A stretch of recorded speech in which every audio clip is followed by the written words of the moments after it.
I can assure you of this. This much I know for certain. At least I assume.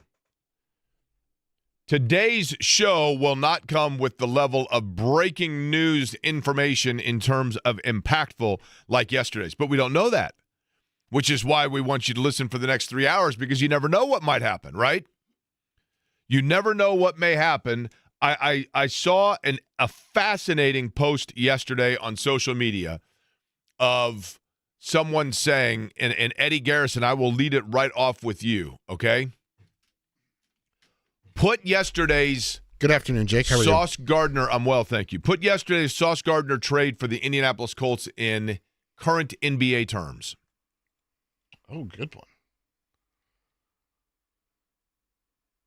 I hadn't thought about that, so give me a second to think about it. To me, it is the equivalent of, let's just say, it's the equivalent of who is a team that's kind of on the cusp right now in the NBA? The Orlando Magic? Yeah, perhaps. Now that I've thought about it, I would say it would be like the Pacers trading for Trey Murphy for the New Orleans Pelicans. A guy who's young, who has a lot of skill set, who can seemingly play almost anywhere. Any team would want him, and the Pelicans have been negligent on moving him. Okay, that's fair, but I do think that Sauce Gardner has bigger name recognition than that. Yeah, I know. That's where the challenge comes in, right? Yeah, because I mean, a guy like your name is Sauce, like you're going to have correct in the flair and everything. It's the that comes equivalent with of the Pacers trading for Paolo Banchero. Yeah, but Bam still, Adebayo.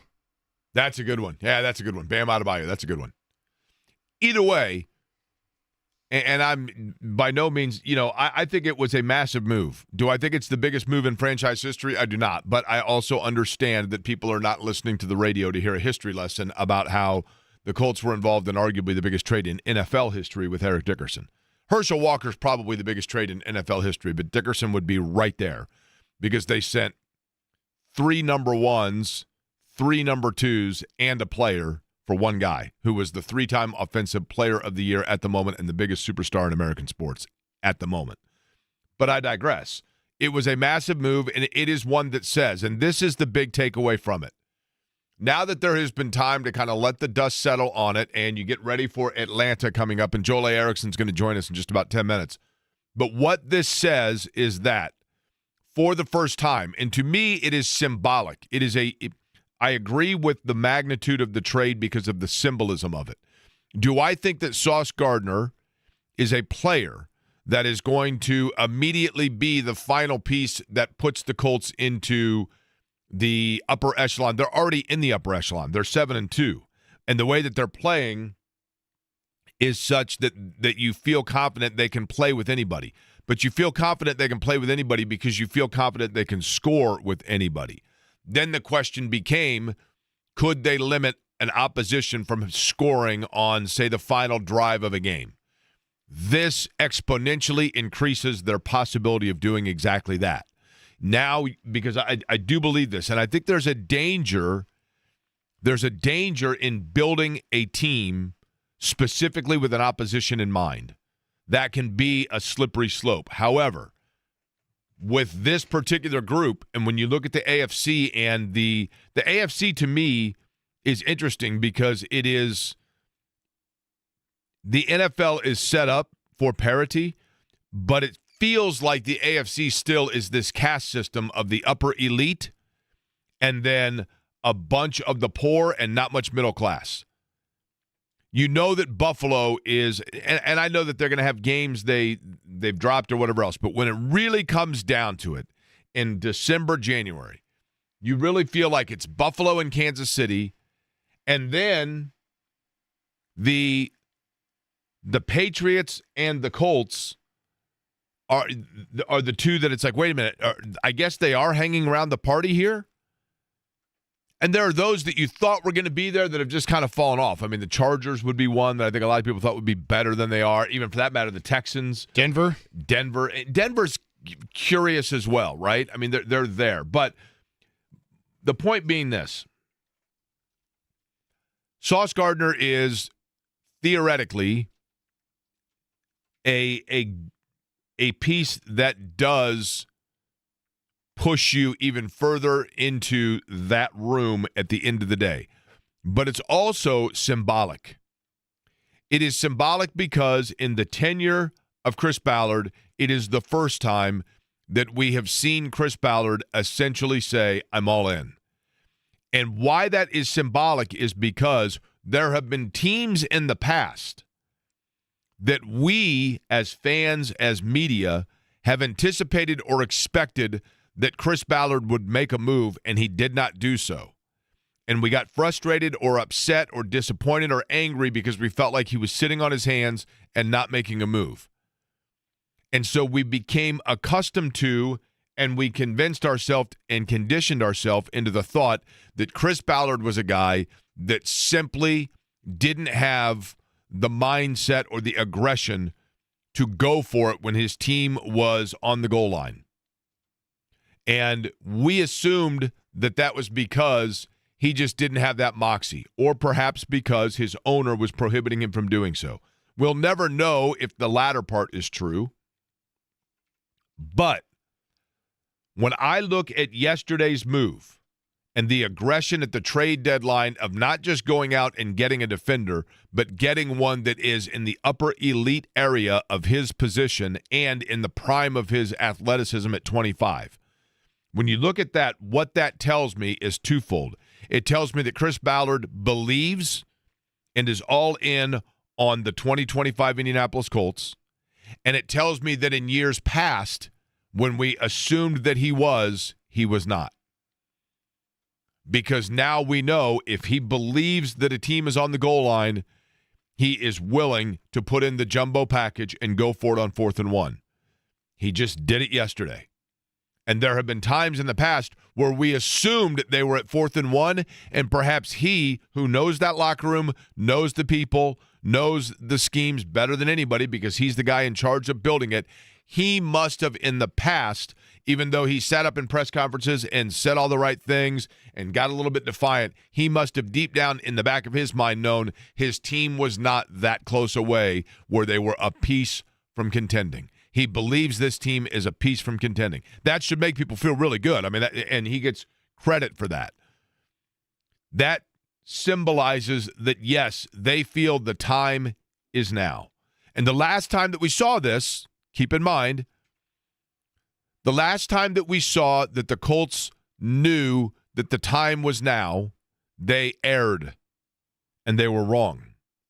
When Andrew Luck, different administration, different ownership for that matter, but when Andrew Luck was coming off his rookie year, they'd had this amazing season,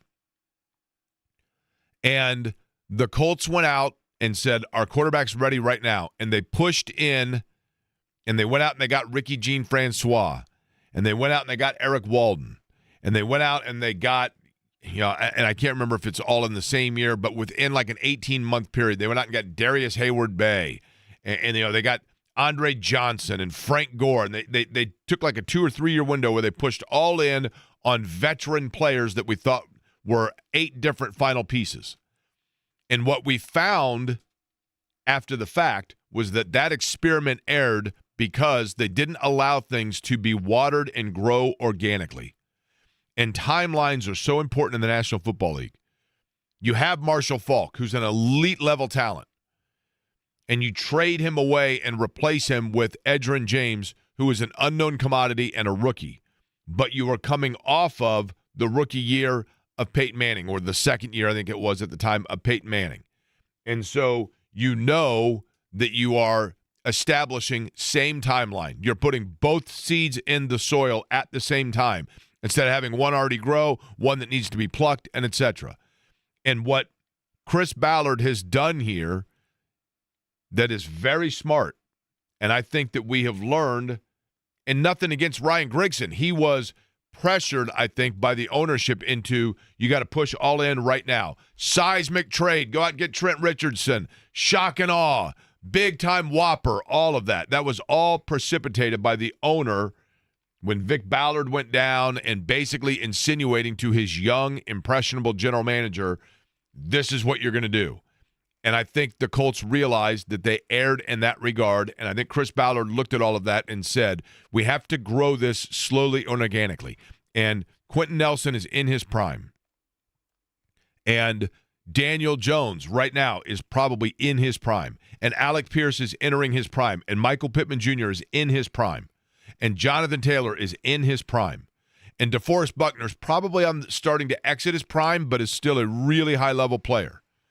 And Mooney Ward and Cam Bynum are guys that look like they're in their prime. So the time is now. And going out and getting a player in Sauce Gardner who is 25 years old and probably entering his prime, but certainly you would hope is at the same level sustained of what we've already seen and being a shutdown level corner, the timeline is perfect. And that's why it is a massive move, is because of what it represents. And what it represents is that this franchise has learned from errors of the past. Not egregious errors, not intentional errors, but you learn from things historically and precedent, as I talk about. And yesterday, what we saw was the precedent of learning from that and knowing that now is the time. And it feels more authentic in that conviction that the time is now. As opposed to just declaring it, they have organically allowed it to arrive and put an accentuation on it. The other thing that it shows, and we talked about this at the beginning of the season, from the day that they arrived in Grand Park, there's a quarterback competition in Indianapolis. Anthony Richardson, top 5 pick, all the bells and whistles. He's got the size, he's got the athleticism, he's got the arm strength, he's got it all. But he's never truly been pushed. And now we're bringing in a veteran quarterback. Needs a new lease on life, needs a change of scenery. We're bringing him in to push Anthony Richardson, to guide him along, to show him what it means to actually have your playbook in your hand at 7:30 in the morning. It's one thing to be the first person in the building. It's the one thing to be the last person to leave the building, but it's another thing to be present the whole time that you're there. And we have a veteran quarterback that's going to come in, and at the very least, he's going to teach Anthony Richardson those things, and at the very most, he's going to be a guy that can consistently deliver the football and make passes, and we can move the ball. Now what we see yesterday, Eddie, it is very clear. Mm-hmm. If you are sending not 1 but 2 first-round picks out to New York, when you are doing that, what you are saying is, because when do you select franchise quarterbacks? If you have to turn the page, just like those daily calendar, turn the page calendars like we used to have in the 90s. On your desktop? Yep. If you rip off the page on that when it comes to a quarterback and you got to start all over again, more often than not, you get that quarterback via the draft. Yep. And if you are getting a franchise quarterback via the draft, you are hoping to do it in round number Uno 1. I think the other thing I want to add here, Jake, and I know JMV hates this word. So they clearly think that Daniel Jones is that guy. The other thing I want to add here, and I know JMV hates when people talk about this because he calls it nerdery, but the cap space aspect to this as well. Not having a first-round pick each of the next 2 years is going to save the Colts $15 to $18 million per year, thus opening more money for you to have for Daniel Jones for an extension, for Alec Pierce and to an extension. And some of that money as well. Keep in mind, Sauce Gardner is a high-ticket item, but he's not a high-ticket item until you get into 27. They've got him on a value for 2 years, and then you can readjust if it doesn't work out, whatever it may be. It's going to be a tough item to move, but nonetheless, they put themselves in good position. Indiana, and I said it yesterday, and I still believe it. Still believe it. I told you 2 things yesterday as truths. Both of them came true, or at least one of them did. I told you Ohio State would be ranked number 1 in the college football playoff. I get it. I mean, precedent, resume, Ryan Day. I get it. Indiana has the most impressive resume. Paul Feinbaum can go on and on all he wants about Texas A&M and whatever. Listen, I'm looking right at this camera on the YouTube channel for those that have been kind enough to watch. Bottom line is this. Paul Feinbaum works for ESPN. ESPN contractually has huge contracts with the SEC. It is in his best interest to continue to pump up that league. We have gotten to the point now where the different conferences are aligned with different networks, and the coverage thereof and the scrutiny thereof and the promotion thereof aligns with it. You forgot Joey Galloway into that mix as well, Jake. But I'm telling you, Yeah, Joey Galloway, wasn't a year ago when Joey Galloway was all against Indiana as well? Pretty much the same thing again this year, saying, the analytics say A&M is the best team in college football. Indiana has the most impressive win to this point in college football. Joining us now, he is on the Java House Peel and Pour guest line. Jake25, by the way, the discount code at javahouse.com. But Joel A. Erickson is with the Indianapolis Star. Joel, I'll begin with this. Yesterday, the big news of Sauce Gardner on his way to Indianapolis. From what you have heard, we had Janae Coakley on yesterday from SNY that covers the Jets. But in the things that you've heard, discussed, talked about, etc., what kind of a player? We know what he has reputed to be. But in your opinion and the things that you've heard from people in New York, perhaps, give me the overview spotlight on who exactly it is that the Colts are getting. Yeah, they believe they're getting a true, honest to goodness number one cornerback.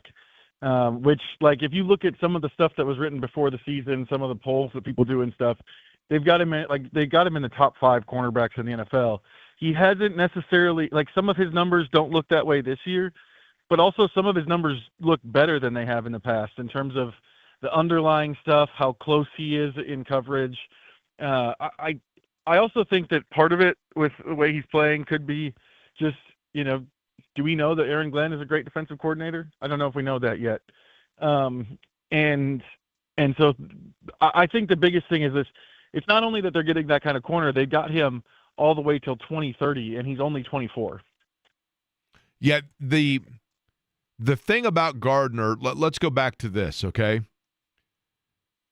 And I don't know, Joel, it depends on who you ask in this regard. Is there any, and I'm almost embarrassed to ask it this way, but is there any chance that they're getting a player who has already started to show regression, which sounds crazy based on his age, I realize, but what do the statistics say?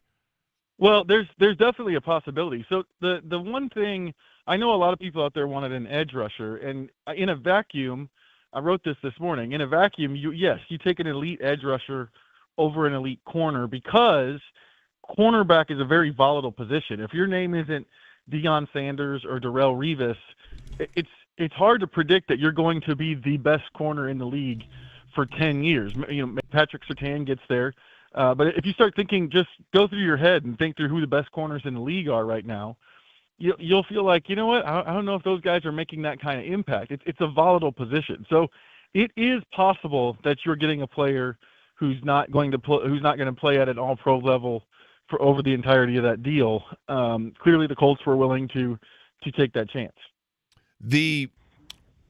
In terms of Sauce Gardner and the position itself, and I want to go back to that, Joel A. Erickson, Indy Star, our guest, Java House Peel and Pour guest line.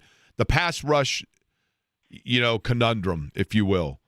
It's not like they have zero pass rush, and I think Liatu Latu is starting to show a little bit here. Which do you think is more true, Joel? A, Chris Ballard feverishly tried to get a game-changing pass rusher, and there just wasn't anything there.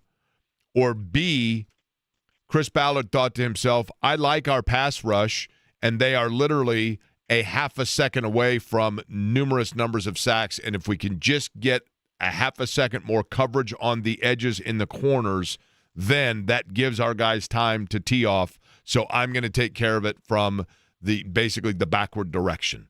Which do you think of those two is the more true scenario? He tried to upgrade edge rush.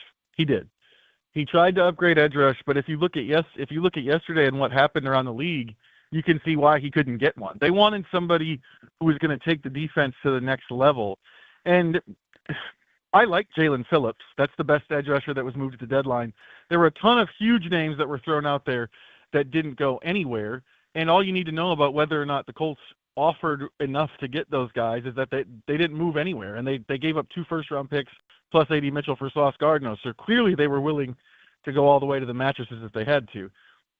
The thing with Jalen Phillips is I think he's a good rusher. I don't think he's a great rusher. This isn't Micah Parsons who can completely transform your pass rush. And I think if you're looking at it that way, you can't necessarily go – you're like, okay, we could trade a third-round pick and get Jalen Phillips. But does he take our pass rush to the next level? Because we have guys who are, good starters, rotational players in the league. I do think Latu, that 2.5 sack against the Steelers, because of what else happened in that game, is getting papered over a little bit. But that's part of it. Is it didn't elevate this defense. Gardner elevates the defense. Gardner is the type of corner who can actually take this defense to the next level because of what you said. You can press at the line. You can play tighter coverage at the line and maybe force the quarterback to hold the ball. Because, like last week when the Colts actually made Aaron Rodgers hold the ball, Latu got home 3 times. This does show, would you agree, that they're all in on Daniel Jones? Yeah, 1,000%. 1,000%, because you traded the picks that you would have needed to get a different quarterback. So it does show that they believe that first 8 games is the real Daniel Jones, and that's what they're going to get moving forward. It shows that, we can kind of stop talking about if they're going to sign him to an extension and just kind of more when.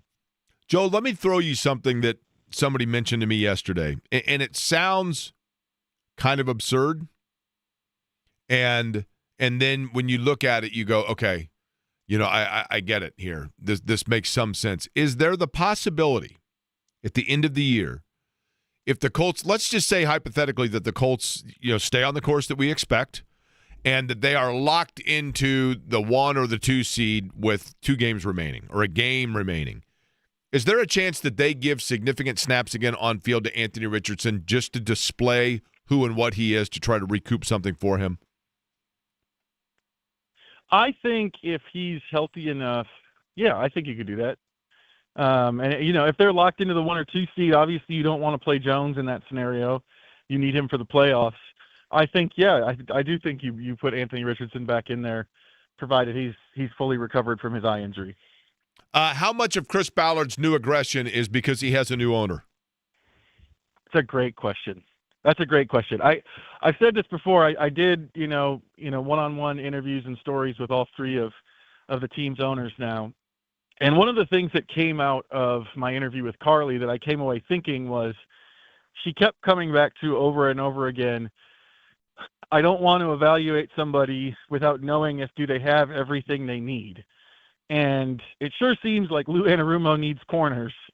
And she has been fine with Chris Ballard doing whatever it takes to get one, basically all offseason. Going back to the start of free agency, they've aggressively attacked this position. I do think that it seems like, either she has said, be more aggressive with that position. Either, he looked at himself and said, I haven't really done a good job drafting corners. And she said, well, maybe we just go get them.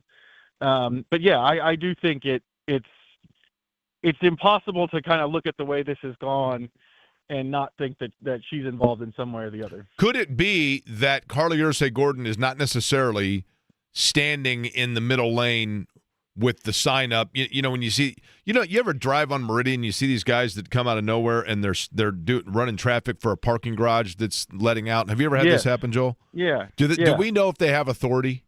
Do we know, are they deputized? Do we know?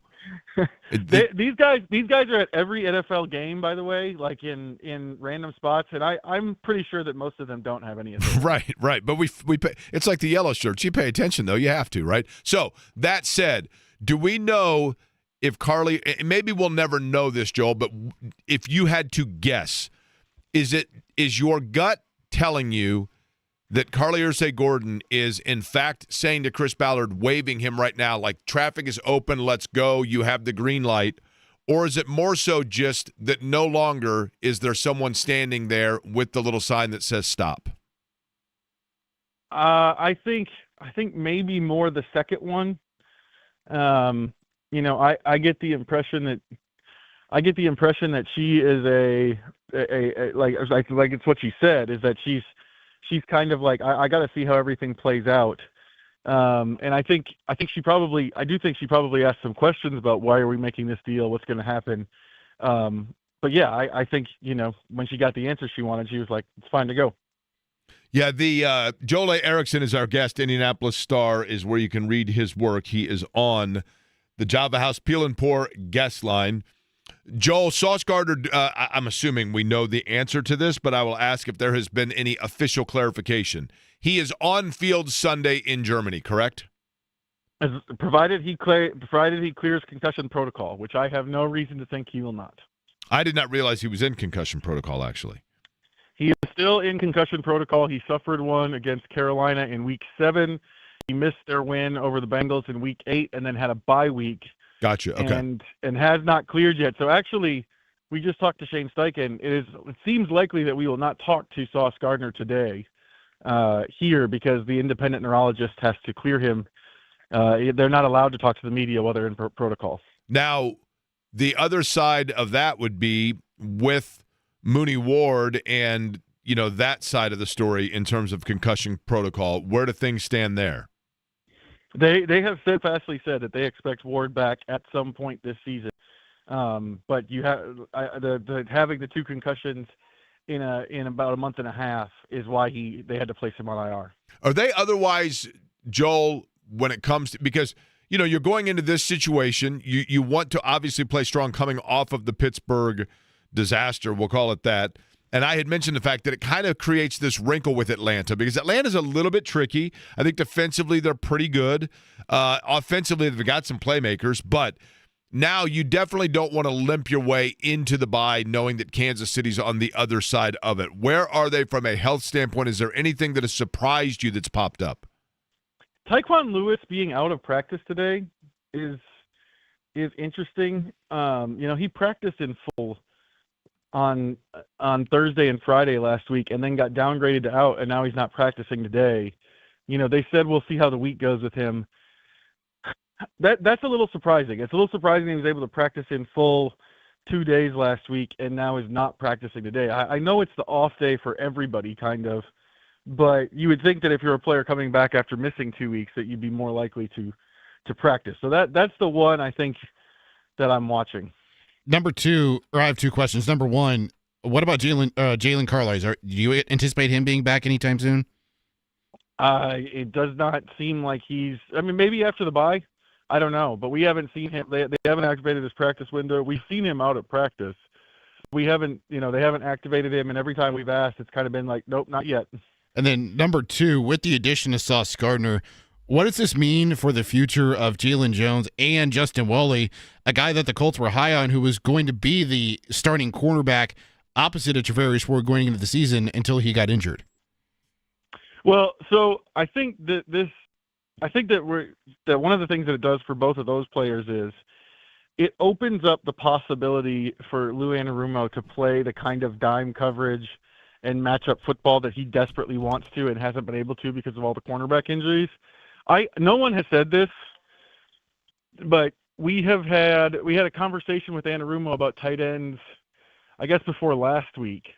And he was saying, you can't really cover those guys with a linebacker. You don't really want to cover them with a safety anymore. You prefer to cover them with a corner. They didn't really have a guy who could do that. They do now. Jalen Jones is 6'2" and 200 pounds and extremely strong for a corner. I think you could, if you want to deploy him that way, you can do that. With Justin Woolley, they have a spot in the defense for somebody who covers sort of the deep threat burner type that everybody seems to have in their third or fourth receiver. I think he moves into that role, and Mekhi Blackman, when he's healthy, provided that Mekhi Blackman is playing depth at that point, or maybe moving on from him. So I think both of those guys become matchup type players if everybody's healthy instead of full-time starters. Joel, before we release you here to go into the locker room, and if you've got to jump because they're opening the doors, let me know. But I want to give you this chance. We've talked about this before. You are a fan of the Milwaukee Brewers. You grew up in Wisconsin, right? There obviously is this back and forth between, and I love the city of Milwaukee. I mean, we're going for our annual weekend coming up here in a couple of weeks. I love Milwaukee, but with the Miles Turner situation, all of these Milwaukee fans have taken this sanctimonious, higher, holier than thou. We never boo our former players. Apparently, they're forgetting when Brett Favre went back to Lambeau. I'm going to give you the opportunity here as a Wisconsin native. Speak for yourself, buddy. Stand up right now. The floor is yours. Stand up for and defend your peeps. Well, I'm not going to, because when Craig Counsell comes back 6 times a year or 7 times a year, they boo. I support that booing very strongly. In fact, I think it should be louder. I am not a Bucks fan by trade. I I think I've said this before. I was a huge David Robinson guy when I was a little kid and just became a Spurs fan. Okay. So I can't claim anything from the Bucks, but no, they're lying. They boo the crap out of Craig Counsell every time he's there, and they should. And so I have no issues with the Pacers fans doing whatever they want to do. I mean, it's sports, right? It's what it's all about. It's fun. It's people take it too seriously. Well, it's also. I mean, I'm not wrong in saying that it's kind of brought on a little bit by Miles himself, correct? Of course. Are you kidding me? Of course. Yeah. No question. So yeah. I mean, no, they're doing the thing that everybody does. We're like, well, it's okay for us, but it's not. Of for course. You, of course. Quickly here, Joel, yes or no, is Charvarius Ward back after the bye week? I don't know that yet. Don't know that. I think he should be, but I don't know that for sure yet. When do you leave, by the way? Tomorrow afternoon. And you fly, let me guess, through New York or Philly? No, I'm on American, so I'm going to Charlotte, okay, and then London, and then Berlin. Oh, nice. All right. Well, guten Tag.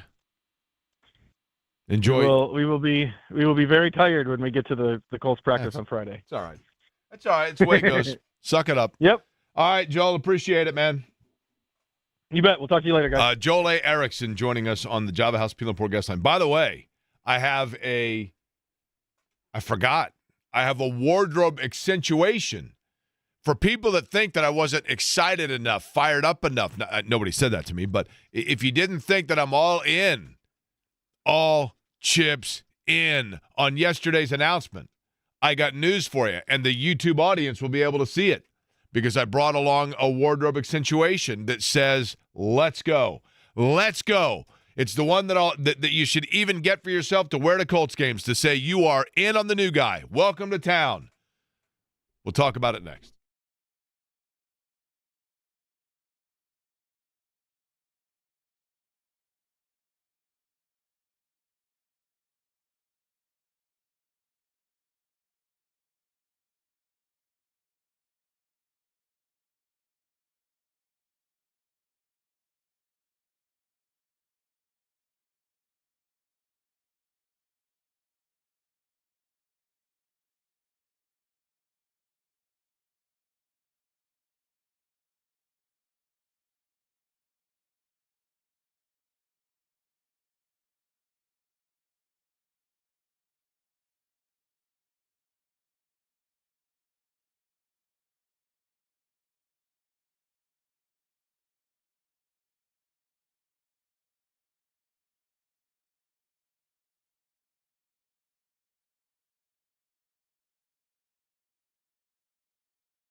place, my job, my anything, to tell anybody in this town from a marketing standpoint, advertising standpoint, whatever it might be, what to do, right? Although if you'd like to advertise and be a part of this show, we are always thrilled to have you on board as part of the company, and our sales department would be more than willing to talk to you and find out what best works for you in delivering your message toward the people of Indianapolis. You can always find out more. Simply text me at 523-9288 if you'd like to be part of the company. We'd be happy to have you. Eddie, since the Colts are going to Germany, I made the point that the Rathskeller, which is, and I think they're doing a viewing party, one of many probably, it's a fabulous place. The beer garden at the Rathskeller, there's nothing like. I just did it last weekend. Going and being outside at the beer garden and getting yourself a Pilsner from Mike, who's the best, and seeing a live band outside like the Elect, that's living, right? And the Rathskeller is an iconic place in Indianapolis. And their mustard. So have you had the mustard there? Yeah, you brought it into the show once, and I believe it was you had me and Jimmy do samples. I have super sensitive sinuses, but it's something. Now, good stuff. It's super, super good stuff. Here's the question, though. Todd Meyer just asked this, and I've got to admit, it actually, if you look really closely, you can actually see a small part of my cerebellum oozing out of my ear because it blew my brain when he asked me this question. Okay, not literally, but figuratively. Are condiments, mustard is a condiment, right? We agree on that? Yes. Okay. Are condiments sauces, or are sauces condiments? Can you look that up? This is a chicken and egg type thing, and this is the kind of thing I'm curious. It's like when I ask that question to people: is it Pets Mart, meaning a mart for your pets? We're not doing this again. Smart, We're not doing this again. I understand. I'm just saying, like you're smart about your pet if you go to PetSmart, or is it Pets Mart? Now, this is kind of the same question: are sauces condiments, or are condiments part of sauces? I start to think that perhaps sauces are part of the condiment family, and the condiment is the adult in the room. Condiments right? can be considered a type of sauce, but not all sauces are condiments. Kind of like how jacuzzis are hot tubs, but not all hot tubs are Jacuzzi's the brand name, right? Jacuzzis, correct. Okay, now wait a minute. Say this again, though. Sauces and condiments. Say that again. Condiments can be considered a type of sauce, but not all sauces are condiments. Okay. Condiments are substances added to food to enhance flavor, which can include sauces, while sauces are specifically prepared liquids or semi-liquids that add moisture, flavor, or visual appeal to food. But it says not all sauces are condiments? I disagree with that. Read condiment again. Condiments are substances added to food to enhance flavor, which can include sauces. Okay. But sauces are specifically prepared liquids or semi-liquids to add moisture, flavor, or visual appeal. So not all condiments are sauces, but all sauces are condiments. I'm not doing this. But it's true. I think that's right, right? Now, here's why I mention it, okay? So I would say that the mustard that's at the Rathskeller is not a sauce. Salsa and ranch dressing can function as both a condiment and a sauce, depending on their usage. Okay.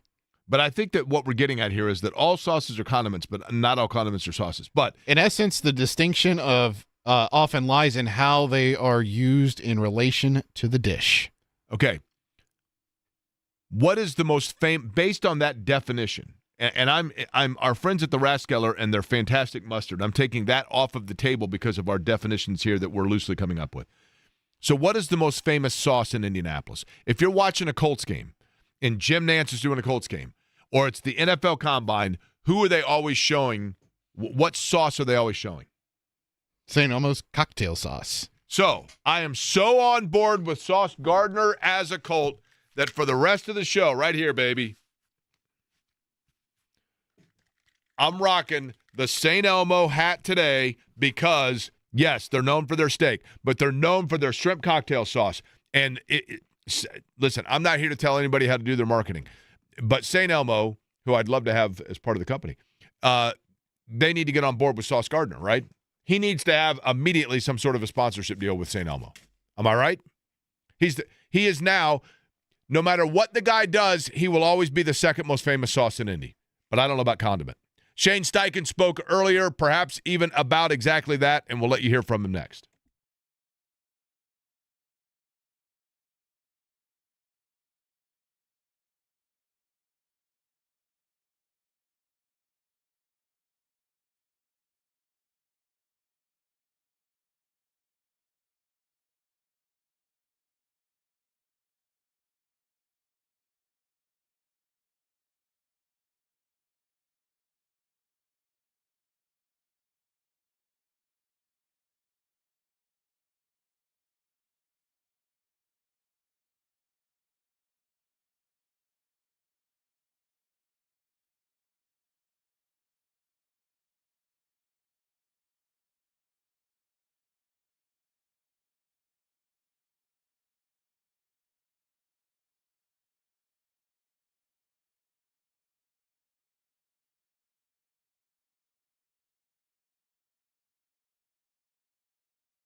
you tapped into my neuroticism by getting my brain going about whether or not all sauces are condiments No. or I didn't all do condiments that. are sauces. I didn't do that. And then into the PetSmart, and now you got me going on the Southside Detroit deal. I did not do that, Jake. There is no Southside Detroit. Steve Perry erred in his writing. I was lyrics. working.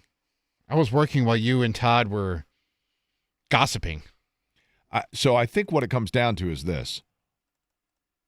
Sauces are condiments of a liquid variation. Thus, all sauces are condiments, but not all condiments are sauces. It's just dependent on how you use it, Jake. Like I would consider, do you consider chopped onions a condiment? No. On a hot dog? No. What's the definition of condiment? Look up condiment again. Gosh, I thought I was done with this, so I closed it out. Or look up, do you consider relish a sauce? Relish is a condiment. Correct, but it's not a sauce because it has solid in it. So sauce is a condiment is a substance such as salt or ketchup that is used to add flavor to food. Okay, salt, right? Not a liquid.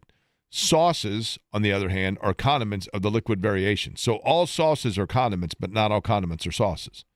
See, this is the stuff we do, Eddie, on this show. We educate and entertain. Now, you roll your eyes and you get testy and feisty about having to look up on the Wikipedia. But then afterwards, you go home and you say to you, and you know, you get home, you sit down at the dinner table tonight, and mom and dad say, "What did we learn today?" And you say, "You know what I learned today is I learned that all sauces are condiments, but not all condiments are sauces." And then it leads to this fabulous conversation of interaction, people start discussing with one another, and the family bond is there. This is what we're doing on this program. We are not only educating and entertaining, we are creating and reverting back to the way things should be, right?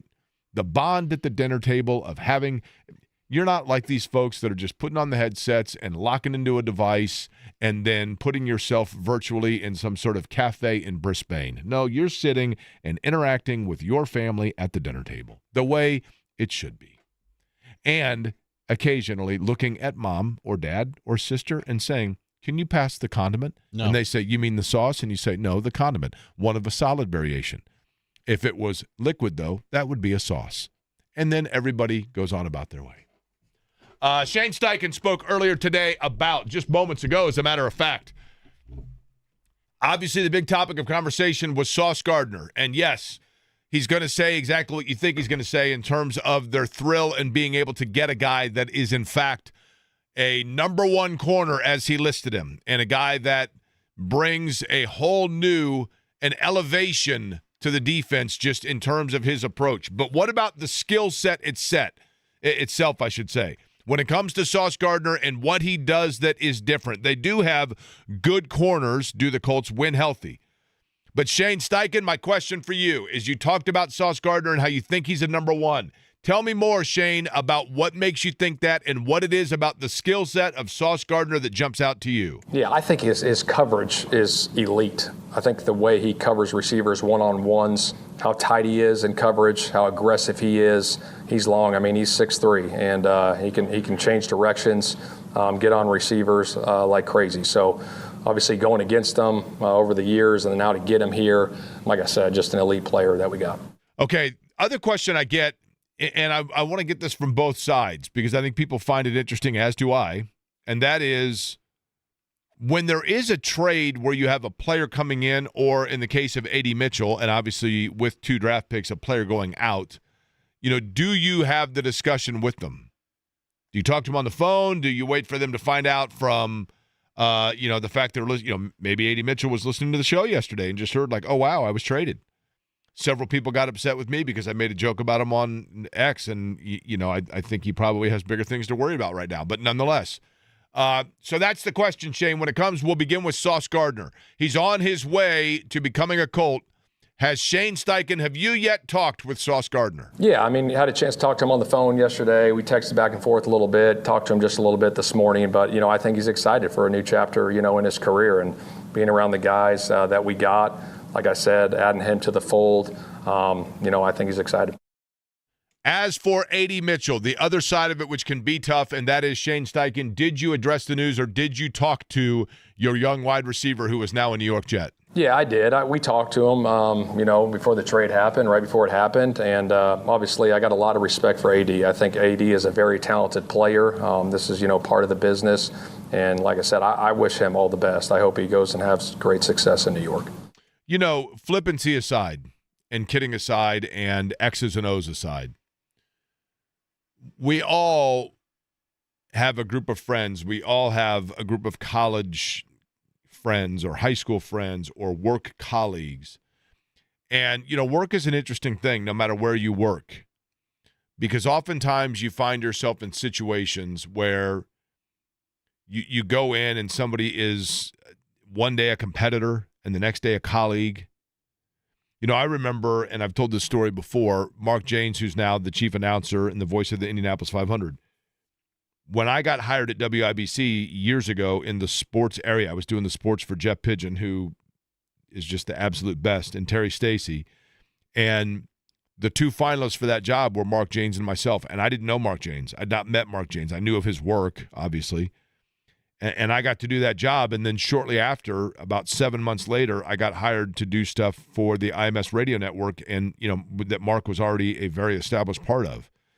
And I didn't know how that would go. And I remember him coming up to me and he's like, hey, you're the new guy. Let me show you a couple of things, how stuff works, whatever. And now he's, literally one of my best friends in the world. And we're teammates. And there's always an ebb and flow and an oddity with that. And so even though we can sit here on the outside and say that A.D. Mitchell's a guy that never fully developed as a player, we have no idea what kind of a teammate he is, what kind of he is a part of the locker room. And Sauce Gardner's a great player, and I think players for the Colts know that. But now all of a sudden, he's the new guy. He's the new guy coming in. He's the guy you used to line up against. So Shane Steichen, the question becomes, how does a big trade like this, with a guy like A.D. Mitchell on his way out and Sauce Gardner back in, how does that impact the mood of the locker room? Yeah, it's a huge move, and we got a lot of belief in our football team. And when you make moves like that, it's huge, right? It boosts the confidence of everybody, and our football team's in a good spot. And again, my message to the guys is the same every day. We got to get better every day and focus on today and not worry about the future. But we got to get ready to go play Atlanta this week, and that's the message. Okay, and that game obviously taking place in Germany, in Berlin. A little bit later, we might hear from Shane Steichen about how exactly you prepare for that. It's a little bit different, say, than heading down to Lucas Oil Stadium. But in terms of new faces, in terms of old faces on their way out, both of those storylines big for the Pacers this week, and the guy that covers them as they get set for the Brooklyn Nets tonight, it is from the Indianapolis Star, Dustin, and he joins us next.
Last night over Evansville at Mackey, Fletcher Lawyer with a really big game for Purdue. Jack Benner played well, the youngster for the Boilermakers. Indiana in action tonight, Alabama A&M. I'm going to the game, Eddie, at Assembly Hall. It's alumni night at Assembly Hall because I'm going to the game with Dr. White, who was a fabulous player during his time at Alabama A&M. Jake, you know our next guest has spent plenty of time in Assembly Hall too, right? That would be our friend from the Indianapolis Star, Dustin Dopirak, who joins us to talk about the Pacers tonight, and it is name tag night at the Fieldhouse. They're passing out two things at the Fieldhouse tonight. Somebody's going to get a win, the Pacers or the Brooklyn Nets, who are in search of their first one. But kidding aside, obviously Indiana has been ravaged by injury, and they have been handing out 10-day contracts. Dustin, they handed out another one, right? Fascinating to me at the end of the game, and I thought they played well. I know that, we've talked plenty about what happened in the Bucks game and Giannis' shot and the booing and all of that. But the lineup that the Pacers had on the floor at the completion of that game, I'm looking at it and I'm going, they got a guy on the floor that literally was signed and joined them on Friday in Jeremiah Robinson Earl. I mean, I don't even know. The guy's got 3 names and half his teammates probably couldn't tell you 2 of them, right? I mean, let's not forget, he was like a top 30 recruit. He was Big East Player of the Year at Villanova. Villanova, yep. He was the guy. He was a dude. And he actually played. I forgot this. He played at IMG Academy with Jarris Walker. I mean, Robinson must have been there earlier, like a senior or something like that. I think he's got some years on Jarris, but they both played at IMG together. So yeah, I mean, ultimately, it's not a good situation to be in. I mean, they're at least the 3 guys they've signed are at least 3 guys I've heard of. Between Mac McClung and Jeremiah Robinson Earl and Cody Martin, but having 3 guys that weren't on the team in camp that are not only on the team but have to play rotation minutes because you've got, I guess they've got 12 guys because they're 2 over the limit, with their signings. But yeah, Cody Martin is official yet that I've seen anyway, so I don't know if he's available tonight. But all the same, I mean, it's at least guys you've heard of. But yeah, it's a big ask to say, hey guys, you just got a uniform, go play in an NBA game. Well, okay, so and for those that were not aware of it, the Pacers announcing today, Cody Martin, former, notably, I think Charlotte is where people would know him, 10-day contract for the Pacers. This is because of the fact that these situations continue in terms of injuries. Let's get to that at first, Dustin, and that is Quentin Jackson and Johnny Furphy. They are the latest to get injured. Both of them had happened during the game against Milwaukee. Where do things stand, or what is the latest on those? Don't know the specifics yet. Obviously, we'll get more of that when we get a chance to talk to Rick later. But obviously, Quentin hurt the same hamstring in preseason. So, I guess it's possible for it to be a different injury on the same hamstring. Tyrese Halliburton actually had that a couple years ago where we thought it was just a re-aggravation where actually it was a new one in a different place in the same hammy. So that's possible, but it is an injury that he had before and missed, several weeks from mid preseason until I think past the first or second game. And Furphy's been dealing with left foot and ankle stuff throughout, basically since I think the same game. I think went down the same preseason game. I think it was the second one. And so those are like getting stuff going in the same area, having a problem in the same area that they had then. I know Furphy left on crutches. So I don't know what that means exactly, if that makes it a more severe ankle. He was definitely hobbled while he was out there. I saw him get dinged up, and then he tried to play the next play or two, and it didn't look great. And I think Quentin checked himself out, of the game, basically, and that certainly tells you something that he wasn't feeling great. So don't know exactly on the timelines, but, we'll find out today. Rick will probably be very big about it, but he'll at least give some sense of where everybody is. You're still waiting on, McConnell's, due date was supposed to be November 9th. We'll see if he's anywhere near close to that. So checking on a lot of these to find out how long are these guys out.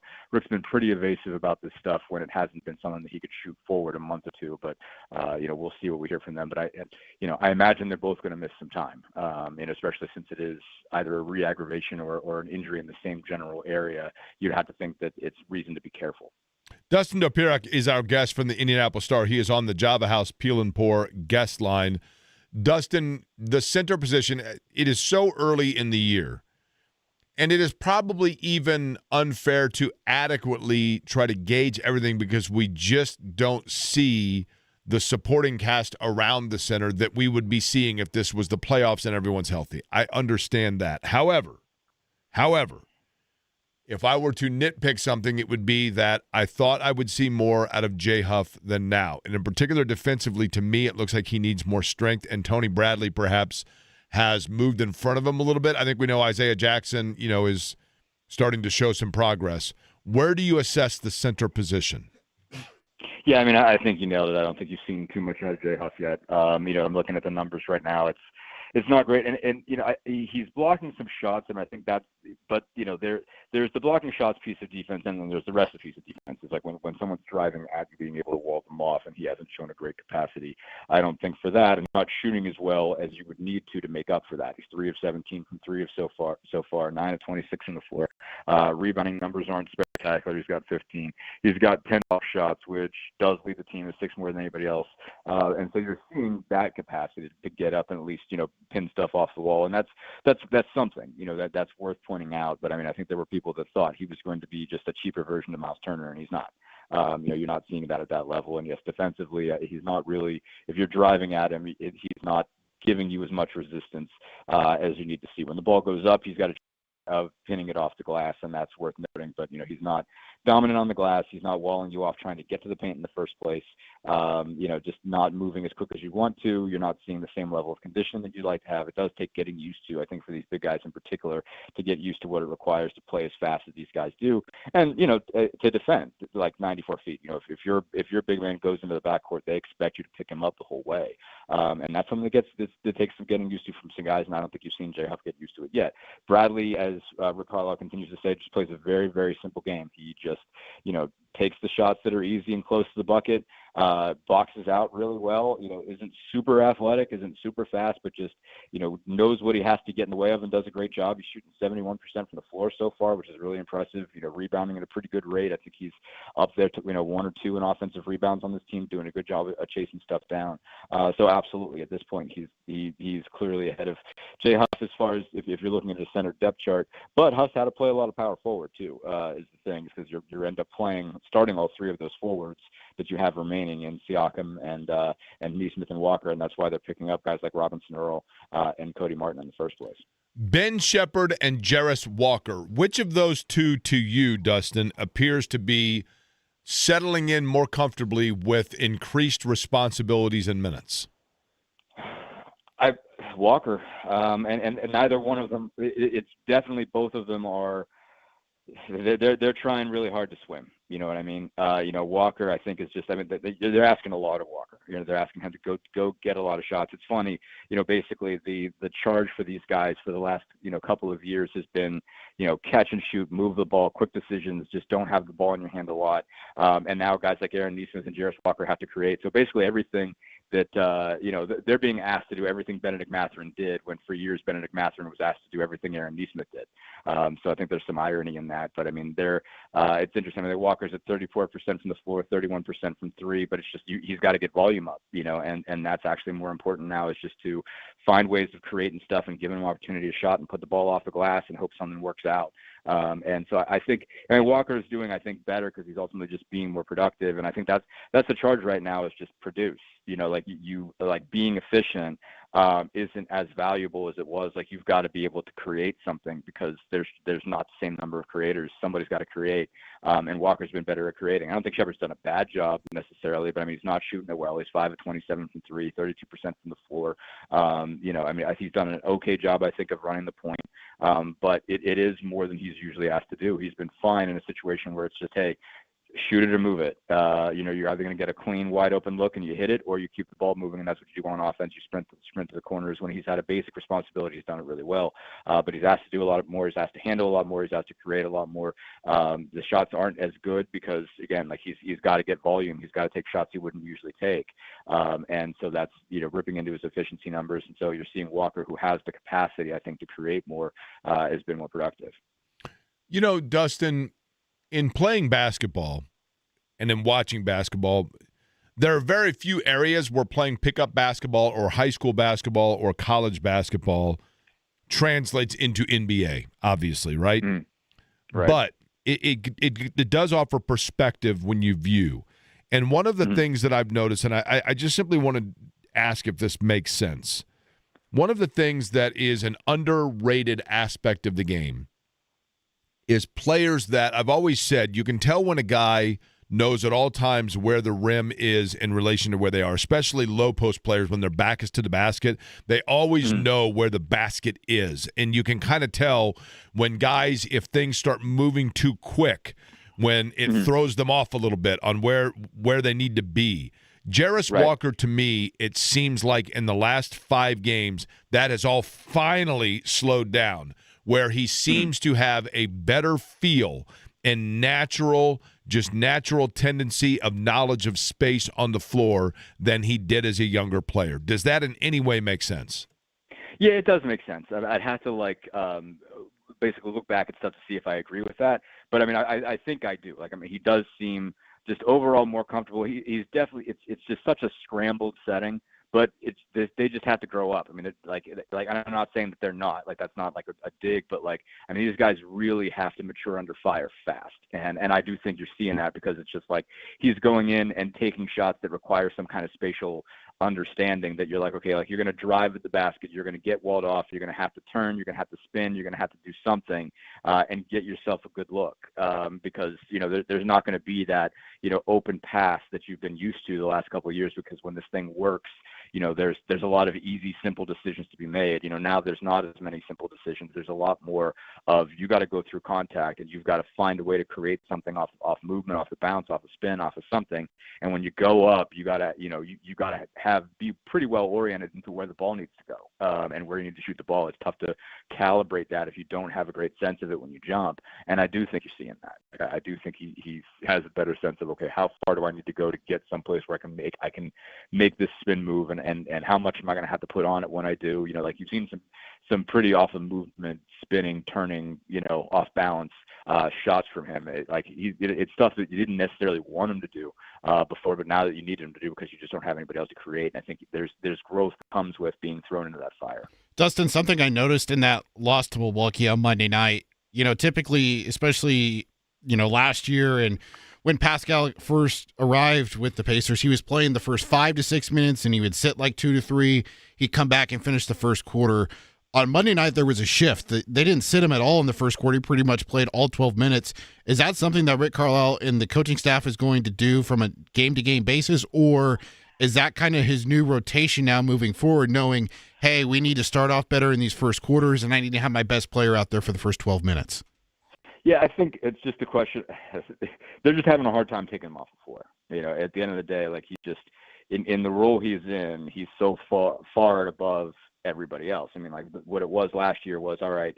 They for the most part try to keep Halliburton and at least one of Halliburton and Siakam on the floor at all times. They were needed to make sure that at least that there wasn't much time that basically there were only maybe a couple minutes a game at most. So they didn't have both of those guys, or at least one of those guys on the floor at all times. And at this point, it's tough for him to take him off because he does so much of the creating, he does so much of the distributing. He's the most comfortable shooter, the most comfortable scorer, the best rebounder. He's the guy who does everything. It's like, okay, well, when you take him off the floor, you're necessarily dropping off pretty dramatically, and you're asking Aaron Nesmith to do a whole lot of stuff that he's never been asked to do before. So, I think it's just, he knows that there's got to be a rest in there someplace. But it's when things are going well, it's really hard to take him off the floor because he's the answer. And if basically when Giannis was on the floor, they needed to have him on the floor. Basically there was nobody else that they could even think of asking, hey, can you guard Giannis for 5 minutes? And also, like Walker and Nesmith have done that in the past. But it's like, okay, but you are also going to have to bring the ball up, and you're also going to have to be the guy who's chasing shots. So it's like Siakam was the only guy they could really trust to do that. So they had to lean on him, and it is going to change depending on time and score and everything else. But starts are important. You don't want to let the game get away early, but it's just hard to take him off the floor when he's just doing everything. And then, especially when more guys get hurt, you're even more of a bind that you have to keep playing them. Dustin, how bad do the Nets suck? Apparently pretty bad, and also the significant difference is I think the Pacers at least want to get up off the canvas here and try to be in some kind of position that when everybody comes back they can make a push to be a postseason team. Brooklyn is totally okay with the idea of not doing anything.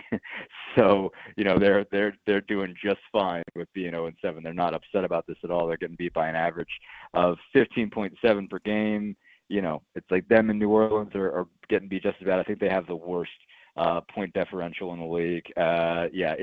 It's been pretty brutal. And again, they're not bothered by that. They need some players, and there are some players available in this coming draft. So, they've had a couple competitive games in there. They played the Hawks within 5 when Trae Young got hurt. They played the Cavs within 7. But other than that, it's been double-digit losses. And again, they're okay with that. I mean, Cam Thomas is going to go chuck it and get 25 to 30 every night, and that kind of thing. And they're 25-20 guy, Eddie. letting this thing ride. 25-20. Dustin, I don't know if you know this or not, and I haven't trademarked this yet. I did trademark Why Not Indiana, but I need to trademark this. Are you familiar with, and feel free to say no, matter of fact, I prefer it because then I can, again, elaborate on it. Are you familiar with the Jake Query 2025 guy? I presume that means 20 shots, 25 points, or one way or the other. A common assumption.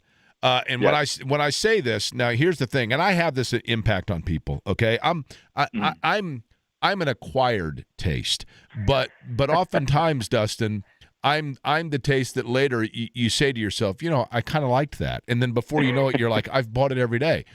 The 2025 guy, and this will hit you about 7:00 tonight. You'll be sitting there on press row, and you'll look at somebody else, and you'll say, that 2025 guy is brilliant. 2025 guy is a guy that is destined to score 20 a game on a 25-win team his entire career. Yes, that's true. Yeah, I don't need until tonight. Yes, that's 100% right. I have an unfortunate feeling because I like him and I think he's a talented guy, but I do think that there is the possibility that Ben Mathurin is going to play himself into a situation where after this year he becomes a 2025 guy somewhere. It's possible. That is. I don't know if it's the worst case scenario, but that is a possibility. But we'll see. I mean, he was playing terrific basketball. No, I know. So we'll see what it looks like. The only thing, and again, I mean this is no knock on him, the Pacers, anything else. Yeah. It's just the fact that if he continues to play like he was playing at the beginning of the year, he's a fabulous talent. There's no doubt about it. And seemingly a good guy and a likable guy, all those things. I just think from a salary standpoint, he may be the one that kind of gets squeezed out based on timelines of how the Pacers have to figure that out moving forward. But that's neither here nor there. That's down the road. The other thing I wanted to get to before we let you go, because you mentioned Brooklyn and the Nets with, the possibility of, wanting to get a good pick this year. No one anticipated that Indiana's season would get off to the start that it has based on attrition. But one of the real silent coups that I think we didn't talk enough about, Dustin, how big a shrewd move is it now that the Pacers were able to go in and make an off-the-radar trade to recoup their first-round pick in this year's draft? Yeah, I mean that was a great move. It was a tremendous move on a lot of levels. I mean, I'm surprised New Orleans did it. In retrospect, I mean, I guess at the time, I think they'd done it like a week before the Halliburton injury. Right. I mean, at the time, they're thinking, okay, it's the 28th pick, right? Right. Exactly. I mean, really, the thing was they had to move this one, because they moved this year's first-round pick, and or the 2025 first-round pick, because they knew that was going to be at the bottom, and it was an easy one to move, and so they were just like, oh yeah, we've got to move on from this, and I'm sure that I certainly had no idea who they were going to draft at that point. I was like, who do you even? It's like there's a good chance whoever you take is just stuck. It just has no chance of getting any opportunity here, and they had to end up having to trade back in to get Cam Jones because of the injury, but yeah, it ends up being a real. I mean, obviously, some of it's luck. You never think in a million years that that's going to happen. They did make the move before the finals ended, before Halliburton got hurt. But yeah, it looks genius in retrospect, and it looks great in retrospect because you don't know how high they're going to pick, but you have a pretty good sense it's not going to be 28. It's not going to be 26th. It's definitely even if they do a great job of coming back and get into the play-in or something like that, you're still looking at 14, 15, 16, somewhere in that range, 15 to 18, somewhere in that range, and it could be top 5, and it could be top 10, it could be top 3 if the lottery balls go your way and they don't make it in. So yeah, it's a terrific looking move at this point, and it just seems like someone had an intuition or something. Do they need to start? And I know it's early. But if things continue at this rate, this level, and these minutes logged, do they need to start taking a look at scaling back and rotationally getting Pascal Siakam more time to catch his breath, so to speak? I mean, they do. It's been a tough deal, for them to decide on this stuff and then figure out what to do and how to balance everything. I don't think you get to the point. These guys are too proud right now because they're still not far removed from an NBA Finals. The guys that have been a part of this, and even like Jarris Walker, but like definitely Siakam and Nesmith are not ready to be like, oh, I'm okay with playing 28 minutes in a game and be plus 12 when I'm on the floor and end up losing by 15. I don't think Siakam's not ready for that. Neesmith's not ready for that. Jarris Walker's not ready for that. Shepard's not ready for that. Any of the guys that are available aren't ready to pack it in like that, and it'll be a bad scene in the locker room if it happens. But they do have to be smarter with him just trying to get him by. And Carlisle is aware of that. But they're a ways away from pack it in circumstance. But for now, for a while, they're going to try to keep feeding Siakam as much as they can and try to get some of these wins just to keep themselves in some kind of striking distance for when everybody else comes back. Dustin, appreciate the time as always. We'll be looking at the coverage. Pacers tonight, trying to make sure that the Nets remain winless. Game at Gainbridge Fieldhouse. Eddie, you get underway at what time tonight? 6:30. 6:30 for the radio broadcast. Dustin, appreciate it. Absolutely. Thanks for having me, guys. Joining us on the Indianapolis Star Java House Peel and Pour guest line from the Star, it is Dustin Dopirak on the program. We come back. Football this weekend. You know about the Colts taking off and heading to Germany, but it's not to say there's not big-time action and a team that is red hot, a team that is getting ready to put the cap on their home season, and a team that is doing so with a player on the roster that is the reigning player of the week within the league in which they play. Their head coach, Ted Karras, joins us next.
Talking about the fact that the Pacers tonight taking on the Brooklyn Nets at Gainbridge Fieldhouse. The Nets looking for their first win.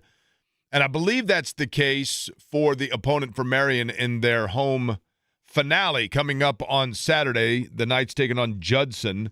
It is Military Appreciation Day and Senior Day for Marion coming up at 1:05 at the St. Vincent Ascension Field over on the west side on the Marion campus, and their head coach Ted Karras joining us now. And Marion on the other side, winners of 8 straight and rolling along. And Coach, let's begin with this, a little bit of hardware for your guys, right? Because I obviously am aware of the fact that Keegan LaBelle, a fine performance, and as a result of that, getting awarded with the Mid-State Football Association Midwest Player of the Week, if I'm not mistaken. So solid effort for that young man. Yes, indeed, and credit the O-line as well. Yes, Keegan again gets the Player of the Week. He set a record here at Marion University, 19 rushing touchdowns in the regular season with 2 to go. He surpassed Charles Sallery and the great Tevin Lake, who's in the Wall of Fame, who I got to coach. So very deserving, hell of a running back, great person, and our offensive line is blocking pretty darn good as well. Yeah, when you look at that, and I want to get to a couple of just, I guess, football questions in general for you, but let's begin with this. Mm-hmm. When you've got a player like that and you know that you have that kind of a line in front of you, are you at the style and at the, obviously at this point towards the end of the year in the home finale, but where you say, this is how we're going to play, come and get us, or do you still kind of make schematic adjustments based on opponent from one week to the next? No, definitely still making schematic adjustments. The last couple weeks we've really been getting the box stacked against us, so we have to make those kinds of adjustments. So, they put in a little bit more in the box than maybe we can block with our formations at times. So, no, we definitely have to stay ahead of the game and keep scheming and keep having alternatives if that's the case, if they want to do that. And, with that, and you've gotten, and we've talked about this, before, but in terms of leadership and I guess senior leadership as well. I mean, you've gotten really good quarterback play from a guy that has been around for a while at the college game in Tristan Polk and his ability to move the football around. That's got to give you some piece, I would think, offensively in terms of what you want to do. Absolutely. No, he's done a hell of a job, and a lot of our seniors have as well. And we got a pretty big senior class, which is starting to be rare in this day and age of college football. We have about 38 guys that are going to walk on Saturday afternoon, and they really have done a good job of leading and also policing the team, itself. So I don't have to be the chief disciplinarian all the time. They're on top of guys, and when you have that kind of chemistry on your team, usually good things happen. It's interesting you mentioned that, Coach, because, and I realize at the NAIA level, I think a lot of people say to themselves, in the transfer portal NIL era, that doesn't bleed down into, say, the NAIA or the Marion level. But I think that's untrue because I think there are a lot of guys that even still, I know that Pat Knight, who on the basketball side of things at Marion, he's told us before, part of getting some kids to go there is, hey, look, you might have been in the recruiting cycle, feel overlooked now. Let me help you get to where you want to be. You have to balance those things, I realize. But is it becoming harder to get a senior class like that can be the leadership and, as you talk about, be an extension of the coaching staff? Is that becoming harder and harder to do because of the lack of cohesion that you get with guys staying for a 4-year period? Yes, absolutely. It's getting harder and harder to do. And, yes, our level is getting pilfered from the higher levels. If you do well at this level, especially at an elite level, a lot of guys go Division I. So the guy that comes in and works his way up, for 2-3 years and gets to start as a senior, those days are kind of dying a little bit, I'll say, So it is getting harder in that realm for sure. How do you balance, Coach, when you get a kid, and I'm not saying all your kids are this way, but when you get a young player that and you tap into the fuel of them maybe running with a chip or something to prove, okay, because they feel like in the recruiting cycle maybe there was, they wanted to go D1 or whatever it might be. And you can tap into that and you can really ride that, but at the same time, you want to make sure that their focus is still on where they are currently. Is there a balancing act that has to take place there? Yeah, there is a little bit, but one thing I think, and I have some of that on my team, even in some of the recruiting process from a few transfers that came in, their goal was to go back to D1. So I'm like, okay, well, yeah, do a great job here and we'll see what happens. But no, I mean, everyone's really focused on the season, I feel, on this team in 2025. And, whenever it ends, and hopefully it's in late December, then we have to deal with that then. Marion head coach Ted Karras, our guest. Java House Peel and Pour guest line. Nights on Saturday, 1:05 over at Marion against Judson on senior night and Military Appreciation Day. Coach, I wanted to get your thoughts on this. We've talked a lot about this on the show this week. Just football in general.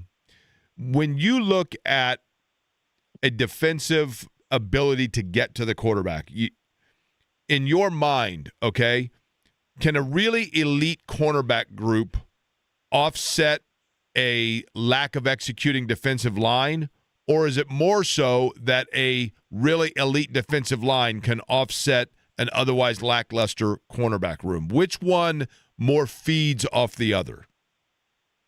I think it starts with the defensive line, and me and my son talk about this a lot too, is that there's only one position group that can really wreck a game more than any other, and that is the defensive line. If you're getting pressure, they ain't even getting, the ball off. So that's a great thing.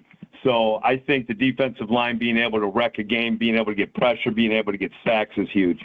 Yeah, because the reason I ask it, I'm sure you know, is, with the Colts going out and getting an elite corner, their pass rush is one. They just keep trying to turn that wick up on it, right? And I think if you're not able to go out and get, for example, your son Ted Karras with Cincinnati, there was a lot of discussion about the guys that we've seen coming to Lou Anarumo's defense coming from Cincinnati, but now getting Sauce Gardner, how much that can help the pass rush of just making sure that you're trying to facilitate coverage sacks, so to speak. I would think from an offensive line standpoint, it becomes tough when you know that your quarterback's just got to have that much longer in the pocket, right?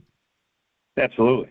Yes, absolutely. I thought the Blue was going to come after Trey Hendrickson too. Right. Well, I think there was a lot of discussion of that, right? There was. Your son got him to stick around, I guess is what it was, right? Talked him into staying. Yeah. Who knows, right? Although it takes two to tango. Right. We know that, right? Absolutely. Hey, you guys are getting set. Look, Marion is accustomed to being, and I think with any team, with any franchise or program, you want guys to have an expectation. And the reality is that Marion football, when a player goes to Marion, there's the expectation that they're going to be playing beyond just the conference, the regular season, the national championship or into the playoffs. You guys stand at 8-1. You've won 8 straight. Clearly, I would assume that you like where you're playing. But what is the coaching strategy of staying focused here to finish strong, but also knowing what's around the corner for them? Because you got St. Xavier after that. Right on. No. We have to stay humble and hungry. I talk about that all the time to the team. We have to stay humble and hungry and take each day at a time and each play at a time come Saturday. So we can't lose focus. We can't look ahead. We got to focus on the task at hand. And, we have a opponent coming in that wants to take something from us this Saturday, and we have to make sure that doesn't happen. What's the area that is keeping you up at night? See, that's a good question. I don't know if anything's really keeping me up at night necessarily. I mean, just, maybe defending this group right here. You mentioned they are winless, but they have some really good skill guys. They have some really good receivers. And as we were talking about earlier, I am imploring to our defensive line, we have to pressure this quarterback and sack him.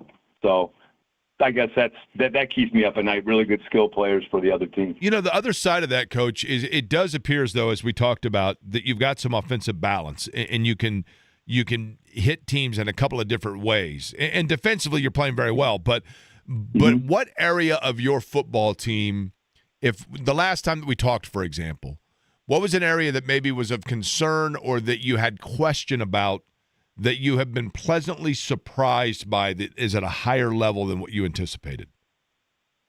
That's a good question. Well, we had stints of it, but not totally throughout the season. It was really starting fast. The last 2 weeks we haven't, so that's been bothersome. But before that, we really got off to good, fast starts. I think that's important because you could bury teams early and not give them hope. And that's one thing that we have to do this Saturday. You got off to a good start, obviously, against St. Francis. You blanked them 49-0. They're ranked. So, too, Olivet Nazarene that you followed up with in a shootout. Yep. And then St. Francis, and now it is Judson coming up on Saturday, 1 o'clock. And then, fingers crossed. Now, what has to happen for you to make sure that you are definitively in the playoffs, or are you in?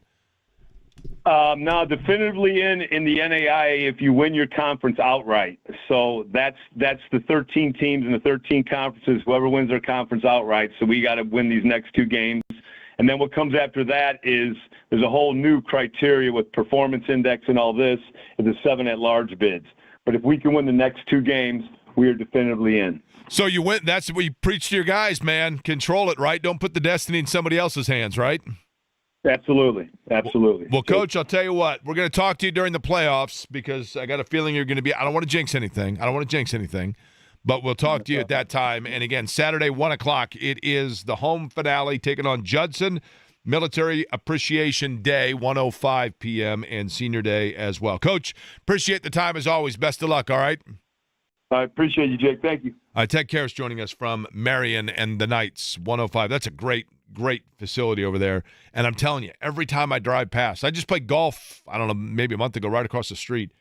And literally, like, you hit a shot, you look up, and there's a new building up. I mean, the campus continues to grow. Marion continues to grow. And that football program is certainly representative of that. All right, Pacers in action tonight at Brooklyn. We talked about that. But back into the big news from yesterday from the Colts and who may or may not be available coming up in Berlin. We'll take a look at all of it here as we roll along. Query and Company, 93.5, 107.5 The Fan.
are set to head to Berlin to take on the Atlanta Falcons. Eddie, I actually think, and you tell me if I'm overthinking it, which is, I'm guilty of that on many, many occasions. But I think Atlanta is – we talk about this. We haven't done this in a while. And before we get into, who we're keeping an eye on, Tyquan Lewis, for example, on their availability in this game. I believe Shane Steichen said at his press conference today that Tyquan Lewis will not practice today. Okay. And that's Sauce Gardner will practice today. He is trying to exit the concussion protocol. And then Samson Ebukam will not practice either today for the Colts. Those are the three that I can remember. When looking at the NFL right now, and I think we're at the point, would you agree with this? We're at the halfway mark in terms of the season itself. We're just just past it, depending on who's had bye and who hasn't. But you got a pretty good idea now of who's who, right? Mm-hmm.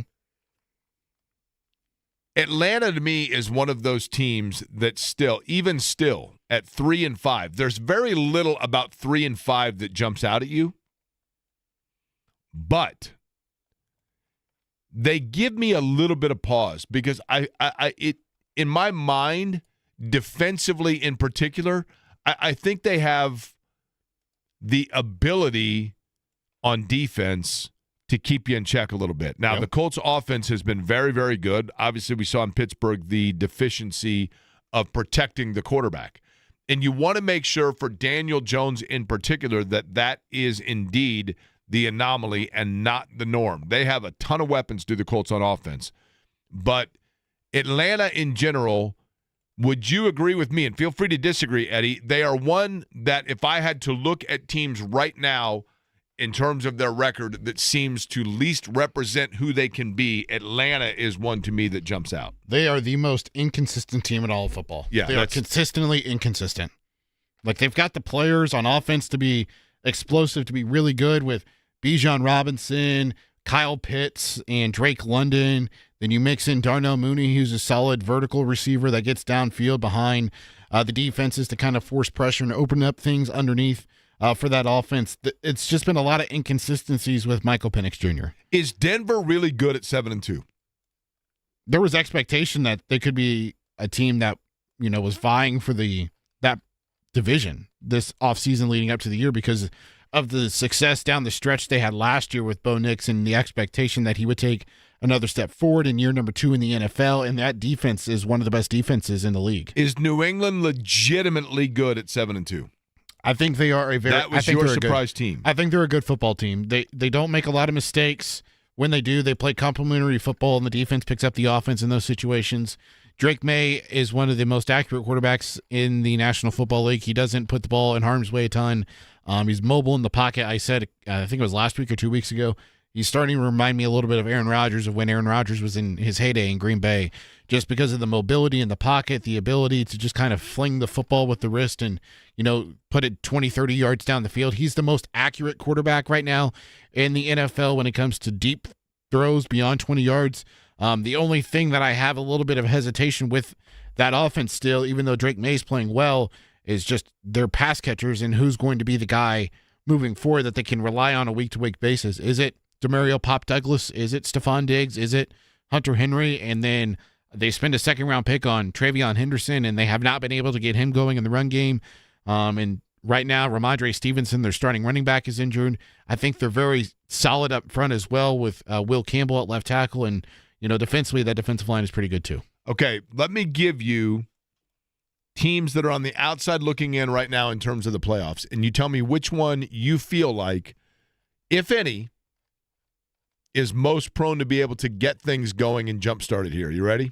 Okay. I mean, I think we can safely say the Jets, the Titans, the Dolphins, and probably the Browns and Raiders. But Cincy, Baltimore, Houston.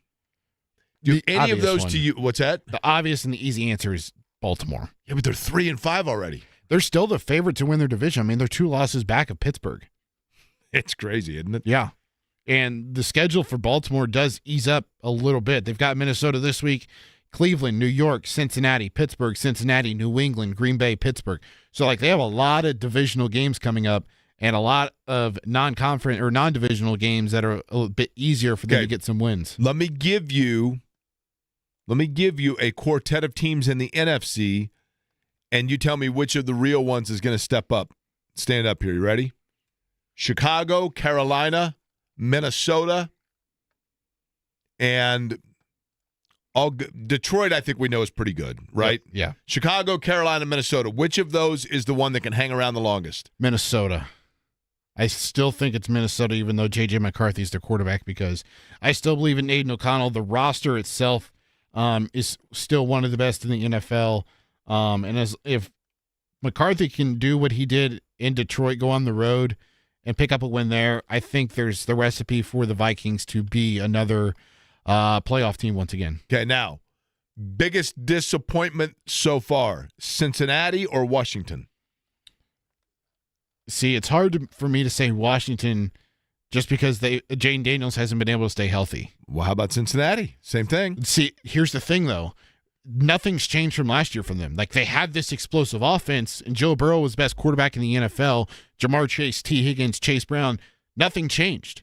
The defense was a three-letter word I don't want to say on the radio last year, and that three-letter word is even more. Would it be four-letter?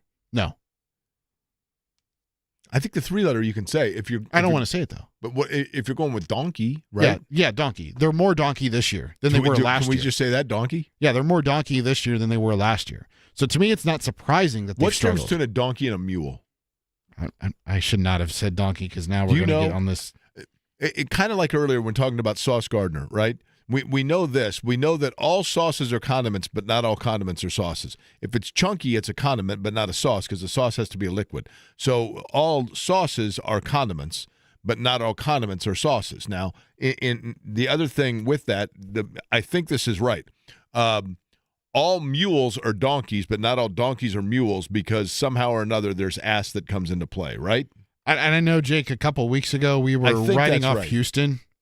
They've started to figure things out a little bit. They beat San Francisco. They are competitive against Denver this past week. They have a couple of easy games coming up. They have Jacksonville, Tennessee, Colts twice, Arizona, Vegas.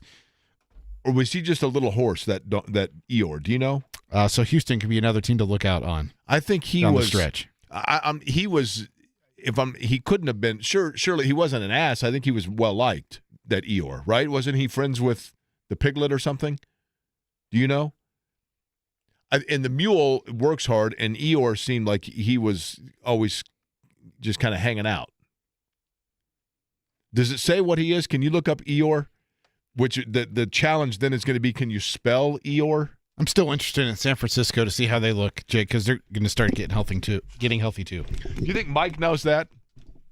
Mike Nizilik. Did I say the last name correctly? Mike Nizilik from the Bloomington Herald-Times. Because Indiana gets underway tonight. Purdue was underway last night. The Boilers big over Evansville. Indiana college football rankings, Indiana in basketball, both we can talk about with Mike, and we'll do it next.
Eddie, did you watch much last night of number 1 Purdue and Evansville? I watched a little bit of it before the college football playoff pairing show, seeding show, ranking right? show, whatever we're calling it. The college football playoff unveiling. How's that? There we go. Yeah. I still don't understand the whole non-conference aspect of this or whatever. Do you remember the year? Like, why? How is Memphis involved in this? Isn't it the highest seeded non-Power 5 gets invited to the party type thing? I suppose. Do you remember the year, and I can't remember which year it was, that on Selection Sunday they decided to do a different format in terms of the unveiling of teams, and they did this long, drawn-out, like an hour and a half, it might have even been 2-hour special, and literally people were flipping over cars on the street. Are we talking like back in your day, or no? This was 6 or 8 years ago, maybe. Oh. And then they realized it was a colossal mistake, and so they went back to just doing it the regular way of the late great Greg Gumbel, who was synonymous with Selection Sunday, just unveiling the teams and getting right to it. And last night felt that way with the college football unveil of just get to it, man. I don't need the historical history of Oklahoma football. Like, let's just get on with it here. But joining us now, who probably feels exactly that way while waiting for me to get to him, Mike Niziolek from the Bloomington Herald-Times, is the Indiana beat writer. Indiana in action tonight in basketball, taking on Alabama A&M. Football, of course, they now know they are the number 2 seed. Mike, do you remember which year it was, or does that even ring a bell of what I'm talking about with the drawn-out Selection Sunday show? I don't remember which year, but I think they came out and apologized the next day and said they would never do it that way again. From what I remember so I didn't dream this up, right? This did happen, right? No, I remember that. Yeah, no, it was not well received, and they said, like, the next day, it was like, we erred, and we will not be doing that again. That's right. That's correct, yes. All right, Mike, I will let you take your pick here. Football, basketball, you'd like to start with which? Dealer's choice, man. I mean, it's all happening, right? I'll be going from the basketball game tonight to Penn State on Saturday, then back to Chicago at the United Center for more basketball on Sunday. It's a wild time. Okay, so we'll begin with basketball. We'll go chronologically. I'm actually going to be there tonight, Mike. I'm going to seek you out to come up and say hi, and I will give you $5 when I'm walking up to you if you actually recognize me upon walking up, right? Because I don't believe we've met in person. But I don't believe so. We will listen. I know that obviously from Alabama A&M's standpoint, we see this with games where teams come up, they take a huge paycheck from an athletic department. It helps out Alabama A&M, and from Indiana's standpoint, it gives perhaps Darren DeVries an opportunity to try out different combinations, etc. We will expect to see Indiana trying to play in what style that he wants to get us used to tonight. Well, yeah, I think it's certainly, you push the pace. Not necessarily means transition, but I think shots kind of early in the shot clock, heavy volume of three-point shooting. I think that the kind of key, and it goes back to even how the women's team wants to play, what these coaches, Terry and Darren, both kind of stress is that a defensive identity is that no matter what happens on offense, no matter if the shots are falling or not, is that they want to see focus, they want to see effort. And I think that'll be important for this team, this men's team especially, since, there's going to be nights where the shots are not falling. I think this team is a talented group of three-point shooters, like up and down the roster. But on the nights that those aren't falling, what do you do? How do you win games? And that's defense. And so I think, and they're going to need to pull out some 50-50 games to sort of make the tournament. And so I think that's what you kind of look for in these games against these lesser opponents, to be able to hold them down, to be able to build that identity, and to be able to point to that when you kind of get to the Big Ten play.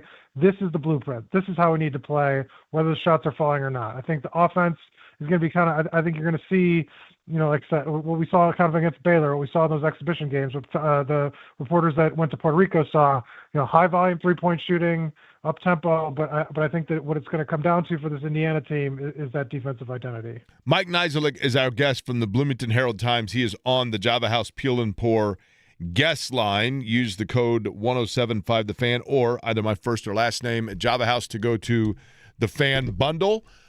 Mike, the offense for Indiana, and I know, and I've heard that, they're going to want to move the ball around and get quick into the shot clock with a three-point shot. Does that mean that they are in preference of having 5 3-point shooters on the floor at any time, or is it rather an offense that simply facilitates to the 2 to 3 shooters they have on the floor? Well, I think it's 4 at a minimum, basically. And Reed Bailey's got some range, but he's a guy that moves really well. And I think the strength of his game is sort of his passing ability to make cuts and on the offensive side, basically. He's not going to be like necessarily a defensive kind of rim protector stopper. That's kind of going to be probably Sam Alexis's job. But it's 4 guys basically that all can shoot, at any given time. Off the bench, you're going to have shooters. Nick Dorn, he talked about kind of being, coming back from this injury as a guy that they've seen in practice, sort of, hit 4 in a row and be kind of that instant offense off the bench. Trent Sisley has range. I think we saw that in the exhibition where he's shooting threes from the corner. So like anywhere you go on the roster, you look at it, and even Sam Alexis is not going to be afraid to put up a 3-point shot.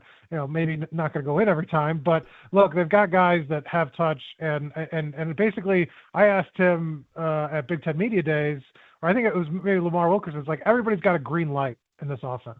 Like there's no bad shot. Maybe there's a bad shot, but the idea is not to give anybody a hard time for trying to take what the coaching staff says is a good shot. And so I think you're going to see that manifest itself in a lot of attempts, a lot of any open look this team's going to take. This is not a Mike Woodson team where those numbers were just really, really down at the bottom of the NCAA. This is a team that's going to shoot. They've got shooters, and it's not just the frontline group. The bench is they're going to bring guys off the bench that can shoot as well. So I think you're going to see it's going to be a constant for this team. How will they be defensively? In terms of I've heard that at least early on from people that have watched them practice that they are very defensively intense. Is that a fair statement? Yeah, I think you see the shape of it, right? And that goes back to what I was saying earlier, just that if this team's going to be successful, it's going to be them doing the little things. I think in the exhibition, Tucker DeVries made, the biggest cheers he got was 2 steals at midcourt. And it were just straight hustle plays, right? Those are the plays they're going to need because they do have some deficiencies just based on how the roster is constructed. They don't have much size. I talked about Reed Bailey. Great on the offensive end, but he's, defensive liability, especially against a bigger roster. And so, like, when they go up against, that's not going to hurt them tonight. And it's probably not going to hurt them through much of the non-conference. But, like, when they get to the Big Ten schedule, there's going to be teams that can beat up on Indiana in the low post that will be able to, get some easy baskets. And so what's the answer? You got to be good on the perimeter. You got to make those hustle plays. You got to, get in passing lanes and do things like that. So that's where I think this team can be successful. And that's what you're talking about in terms of the identity, in terms of communications, in terms of togetherness. That's what this team needs to show sort of on a nightly basis to sort of counter some of the limitations. Because look, when you build a roster, a completely new roster, you can't get everything, right? There are going to be some, shortcomings, and one of their shortcomings, I think, is defensively and size, and those kind of work together. Mike, on Monday night, Don Fisher did his first coaches show of the year with Darren DeVries, and Connor Enright was on the show, and I heard Don ask him a question about just how they're trying to get, acclimated with one another because they're dealing with injuries. What injuries are the Hoosiers dealing with right now? Yeah, so they've got 4 guys that were out kind of throughout the preseason. Nick Dorn's expected to be back tonight. He got a good, cleared, I think, from the doctors. He was kind of working his way back, and as we kind of saw throughout the preseason, making progress. Jason Drake, Ristic, one of the international kids they signed, is going to be out, and then Josh Harris is going to be out. Those guys probably out to sometime in December is kind of what the timeline Darren DeVries has said. So very limited number-wise. You saw in the exhibition against Baylor, they played only really 7 guys. Josiah Miles only played 1 minute. He's a bit kind of their deeper bench guy. So you get Dorn back, you're probably looking at an 8-man rotation at most, and so they're going to have to do some things to balance minutes because you got the Marquette game, you got Louisville and Kentucky, you want guys fresh. You can't just burn through guys, and that's going to be tough to try to balance with only an 8-man rotation for the first month of this season. So, Mike, you're going from now I'm curious of this, okay? I mean, I'm not going to be like stalking you here, but so you go to the game tonight, right? And then you've got to get to State College. Now, I don't know if you know this or not, but State College is actually about 10 miles east of Kathmandu. So it's not the easiest place to get to for Penn State. So are you driving there or are you flying there? No, so yes, Penn State's one of the more miserable places to get to in the Big Ten because the hotel availability is not great, and by not great I mean non-existent. So Right. I'll be staying in Pittsburgh and driving, just renting a car and driving back and forth to the game and back, and then I will be flying out of Pittsburgh to Chicago early Sunday morning to get to the United Center for the basketball game, and then driving back with a friend of the program, Zach Osterman. I'm hitching a ride with him. Okay. Now, and by the way, do you remember George Montgomery? Were you was George Montgomery around when you've he been was covering? Around, yes. Yeah. Yes. George usually look for him. He'll be hitchhiking because you'll see George also. Zach used to probably give him rides as well. We love George. Okay. Football side of things, that game at Penn State, it was almost a circle on your calendar game 6 weeks ago, and hard to believe now, but that game with Penn State is like, okay, just don't stub your toe here, right? Is this a dangerous game for Curt Cignetti's group? Well, I mean, historically speaking, it should be, right? They've never won there, so I mean, it's hard to overlook that fact. I mean, and they're 25-2. I just feel that I had it up against Penn State all time. So, but I mean, none of these players are really involved in that history. I mean, a handful of them were here 2 years ago when they lost at Penn State, but those things don't mean as much. And this team is a team that's won on the road at Kinnick Stadium, pulled out a last-minute win there, and ended an 18-game win streak at Autzen. And so I would say that it should be easier, especially, to me, when you have a redshirt freshman at quarterback for Penn State now that Drew Aller's out, a guy that's only made 2 career starts, and those are the only games he's played significant snaps in. It's just a disadvantage I can't see them getting past against a Brian Haynes defense. He throws too much at these guys. You saw it last week against Maryland where they were not very close. Outside of a scripted drive out of halftime, that quarterback was out of his depth. And that sort of happens when you're facing Brian Haynes because he's throwing all these stunts at you at the front. He's throwing all these simulated pressures. You don't know where guys are coming from. You don't know who's dropping back in coverage. And I mean, the numbers. This kid might have a bright future, Ethan Grunkmeyer. But in terms of what the experience level he has, it's not going to be pretty. I don't think for Penn State. Even though I won't necessarily be a blowout because look, they've got talent on both sides of the ball, and you've seen them kind of hang in these games here the last 3 or 4 weeks, even after the coaching change.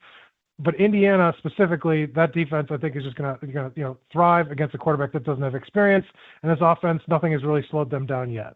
When I look at Curt Cignetti and this group of Indiana players, it seems to me, now I'm going to speak regular season. I can't speak for the stage, for example, of going into, I thought when they went into South Bend in the playoff a year ago, they were outclassed. I mean, I thought Notre Dame was clearly a better team than Indiana. That's not a knock on Indiana. Notre Dame was really good. But in the regular season, it almost feels like Indiana is incapable of the trap game because for whatever, Curt Cignetti, to me, from a coaching standpoint, seems to have this like lock-in focus where it just is not possible for guys to slip on focus. Am I giving him too much credit in that regard of his coaching acumen? No, I think that's kind of been actually defined kind of his success. They don't lose against teams that they're better than, right? And that's usually the hallmark. Like you want to talk about how you get to Ohio State level, that's where it is, right? You blow out the teams that you're better than, and you don't stumble. And so, and that's what Curt Cignetti's done this 2 years. That's what he's done in the past at James Madison. His teams don't lose focus. His teams keep on the task at hand, and they've just run up the scores. In recent weeks, even when they necessarily haven't, one game against Michigan State, didn't play their best defensively. Next week offensively they had some issues kind of at the start, but they still dominate these teams. And so I think it's exactly your point, right? He's got whatever he's figured out behind the scenes to keep his teams focused. That's been kind of one of the definitions of his success. The only thing I would disagree about that Notre Dame game, they looked shook early but settled down. I would have been curious to see if that game would have been played on like a neutral field, what it would have looked like. I think it would have been closer. I don't necessarily think that Notre Dame had a ton more talent than Indiana, but they were more ready for that environment. Yeah, I got the impression, and look, I'm the growing up, certainly. I mean, I've made no bones about it. I'm the last guy to give Notre Dame their flowers, right? But that said, I felt like in that game, things kind of evened out once Notre Dame, just my perspective, that Notre Dame kind of let off the accelerator a little bit and could have won that game more handily than they did. Maybe I'm giving Indiana not enough credit there, but that's how it felt to me. But nonetheless, now when I look at it, Mike, Indiana's going to get the chance again to show what they can do in the college football playoff. I think that's nearly a certainty at this point, unless the wheels completely come off. Do you think, academic I realize, but do you think they should have been the number one team? I think they had a good argument because, and I wrote about this, I did a mock CFP exercise. I traveled out to Texas in September. And they do these every year for a group of journalists to kind of educate them about the process and the rules. And so basically, I think Ohio State's best argument in the national polls and the AP and the coaches poll is the equity that they've brought, right? Because they were the defending champions, brought back a lot of their talent. That does mean something, but that's not something that means something at the CFP meetings. They are supposed to judge these teams on this year and this year alone, this resume, this group of players. Nothing in the past matters really. And so when you kind of look at it when you when you have a clean slate like that, and you're stacking up Indiana, and they have specific metrics that they, proprietary stuff with strength of schedule that we don't have access to. So I'm not sure what Indiana's numbers were versus Ohio State, but I can tell you that they kind of have 12 metrics for measuring success, offensive and defensive things that correlate to championships. And there's no way that Indiana, like last year, because we got them from last year, Indiana was in the top 10, I think, for all but 2 of them, and in the top 5 in half of them. That's probably the case this year. They will be a metrics darling in terms of what their numbers, how big they're beating teams, and then they've answered kind of the problems with last year's resume in terms of the strength of schedule. So I think it would hold up against Ohio State. And so I think there was probably a healthy debate about it. And I don't have any problem with the committee ranking Ohio State over them, because I think it would all get played out in the field, since these two teams will play each other in the Big Ten title game, most likely, like you said, barring some either team getting tripped up. So I think the rankings right now don't bother me, because, like I said, you see that showdown coming. But having said that, I think Indiana had as good a case as Ohio State to be the number one team. I'm guessing that there was a healthy debate in the room. Let's say Indiana, again, I mean, it's kind of a moot point for everything you just spelled out there, but let's just say Indiana beats Penn State this weekend 45-3, right? Does that change things? Do they then vault Ohio State? I mean, it could be, because they also re-rank every week, right? They start fresh essentially. And basically the first grouping of teams, they take this top 6. They create a pool of 30, then they take the top 6 from that and debate the top and get to the top 4. And so they're debating that top 4 every week. And so as those numbers change, as those things happen, if Ohio State stumbles, or in the last week of the season, if Indiana makes Purdue forfeit and Ohio State stumbles against Michigan, does that change things, right? Because that was one of the harder teams Ohio State's going to face. And so those are things that you kind of go each week. I think you will see it, and Indiana can make a stronger case. But ultimately, like I said, it doesn't really matter, since these teams are probably going to face each other, right? So, it's all academic. Whether Indiana jumps them for a minute but then loses in the Big Ten title game, it doesn't matter. And I think having maybe there's some edge in that, right? That they're the number 2 and they got to go topple number 1 and give them some added motivation. You know how teams love that stuff. I don't know, but I very want to much get to the 1 versus 2 in the Big Ten title game, because that's where that's it, right? That's what we'll decide it. Okay, health standpoint for Indiana, obviously Elijah Surratt is the big story that we're watching. Where does Indiana stand as you understand it going into this game with Penn State?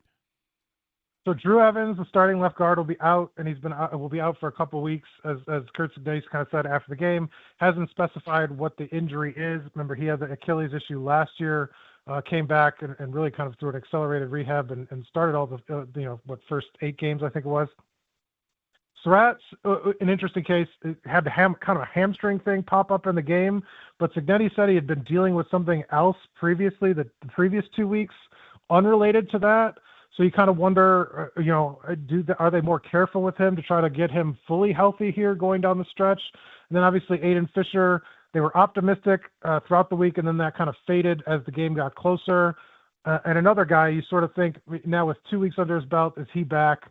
And there's the question of, and reporter Zach actually asked Kurt Signeni this about kind of balancing the idea. Look, you're not looking ahead, but your season's probably not over after the regular season, right? You have other things. How do you balance that? Kurt Signeni kind of played coy. He's like, I know what you're asking, but I'm not going to really answer it. So it's like, there is that balance, right? You don't want to push guys back. You do have a bye week coming up after Wisconsin. That'll be important to kind of get guys back.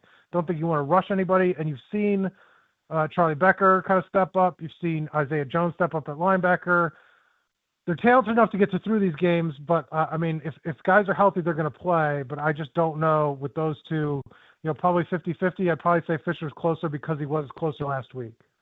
Mike, appreciate the time as always. I will seek you out tonight to make my introduction, at least from a face-to-face standpoint, and not here on the Java House Peel and Pour guest line where we normally talk. But appreciate the time and safe travels to you as well, all right?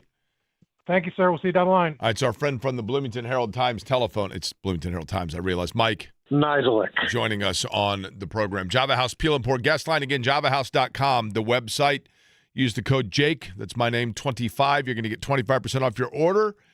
Or simply put my name into the search bar, and you're going to get the bundle, the fan bundle, which is Colombian coffee, as well as the Liquid Science Hydration, Arctic Freeze, and orange flavoring. And in addition to that, the Wrangler Energy Drink. All there in the bundle, and you get double the savings if you use the Jake 25 on that as well. We come back. Shane Steichen spoke earlier, including what is the challenge that he's facing this week, and how will it be challenging for other teams now facing him? We'll let you hear in his words next.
I think, Eddie, before we get into Shane Steichen and some of the comments that he had earlier today, I believe, at least amongst the active, I mean, it goes without saying, I never saw the Beatles in concert because they were, that would not have been possible. Well, I guess if they would have reunited prior to 1980, but I'm just going to go on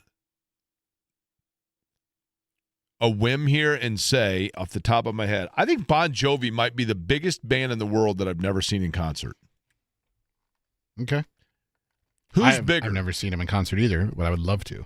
Who is, well, his voice now is pretty much gone, isn't it? I don't care. I still want to experience it. Okay, fair. Who is a bigger band if I... Kind of like you going to Paul McCartney. Yeah.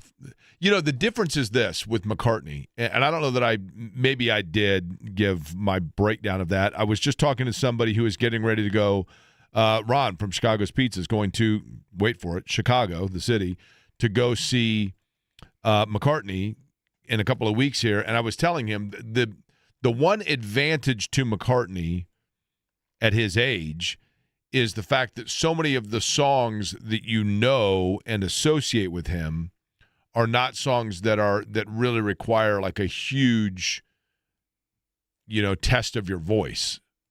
I mean, Let It Be or, slower songs where you're not straining your voice the way a John Bon Jovi or an Axl Rose or whatever did in their prime, AC/DC for that matter. So I'll give you three bands, and you tell me which is the biggest of the three. If I were to list the biggest bands I've never seen in concert, if I went with Bon Jovi, Metallica, AC/DC, who's the biggest of those three? AC/DC? Probably AC/DC, right? So AC/DC would be in bigger. If I had to check off the list here, then AC/DC would have to be first, and then Metallica's pretty big though, man. They're pretty big. Yeah, I don't know if they were as big though as AC/DC. That's a good question. I asked once because if you if you went on the street and asked somebody hey, can you name me 5 Metallica songs? I don't know how many people I tend to agree with Enter that. Sandman I tend to agree with that. The problem that Metallica has, and I've always felt like Led Zeppelin is in this same category, and I know this sounds crazy, hear me out. If you say to somebody, name 5 Led Zeppelin songs, the problem with that is so many of Led Zeppelin's songs, the title has nothing to do with the song itself. And then you start humming it to people or singing it, and they're like, oh, of course I know that. Like Black Dog by Led Zeppelin. Yep. If you just say to somebody, Black Dog, they're like, what? And then you play it, and they're like, oh, of course I know that song. Or they'll say, what, where? That's right. Well, that's supposedly when they were recording the song, that's what happened, and that's how they came up with the name of the song. I kid you not. But I think if I did a Twitter survey between who is the bigger band, AC/DC or Metallica, I'm going to do a Twitter poll on that, and we'll see which one gets. Oh, man. I think this is Brady Manning, is it not? I think it's pretty easy towards AC/DC. I don't know, man. People with Metallica will throw you down a flight of stairs, Eddie. They're all in on Metallica. I know. You know who? I'll tell you what else is a big one, musical act-wise. That David Hasselhoff. What? Now, he was big in that Baywatch, right? When he was running around with his shirt off and, and everybody was just watching to see Pamela Anderson and everything else. But he's huge over there in Germany, David Hasselhoff. Huge in Germany. David Hasselhoff, I think, was in the 1983 or 1984. One of those years he was in the 500 Festival Parade. And I sat next to I was a Cub Scout sitting there in the crowd and sat next to one of his family members or somebody that claimed to be a family member. And I don't know if that's true. I don't know anything about David Hasselhoff's family other than the time that he got really drunk and tried to eat a cheeseburger and his daughter filmed it. And that's kind of sad. But nonetheless, I digress. In Germany, he's massive. So too will the Colts be. One would hope coming up this weekend against Atlanta. Nice Segui there. What's that? Nice Segui. You like that, huh? Mm-hmm. Listen, Segue. Listen, I don't know if you know this or not, Eddie. Lots of years under this belt, buddy. Really? Uh-huh. What kind of years are we talking? Well, in more ways than one. But Shane Steichen talking about the challenge of getting his team, I guess, ready and prepared for the fact that, yes, this is different because it's a regular season game. it has the makings, I guess, to an extent of the trap game because you know it's Atlanta. You feel like, based on record, that you should be, have an advantage over Atlanta. But you also know that right off of that, you're going overseas. You're almost on a vacation, if you will. It's a unique circumstance. Then you have the bye week, and then you have Kansas City. So there's a lot that goes into all of that, right? Shane Steichen, how is the team handling everything I just mentioned with this week getting ready to go over to Germany? Yeah, I mean, we try to keep it as normal as possible. Like today's our normal Wednesday, tomorrow's our normal Thursday. And then obviously when we get out there, there'll be little adjustments here and there. But as far as the meetings go and the practice and stuff, we try to keep it as normal as possible. That way, we're laser focused. I told our guys this morning, like, where our focus goes, our energy flows. And we got to have a great focus so we have great energy so we can go out and perform, on Sunday at a high level. I tell you that all the time, Eddie. Where our focus goes, our energy flows, right?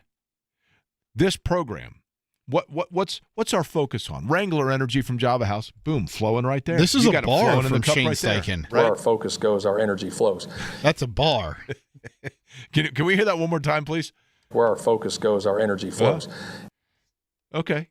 I like that, right? Like, and I know this is stunning to people. Now, for me, okay, my problem is my energy actually deviates my focus, right? But not with the Colts because Shane Steichen, we know. Where our focus goes, our energy flows. Yeah, I like that, right?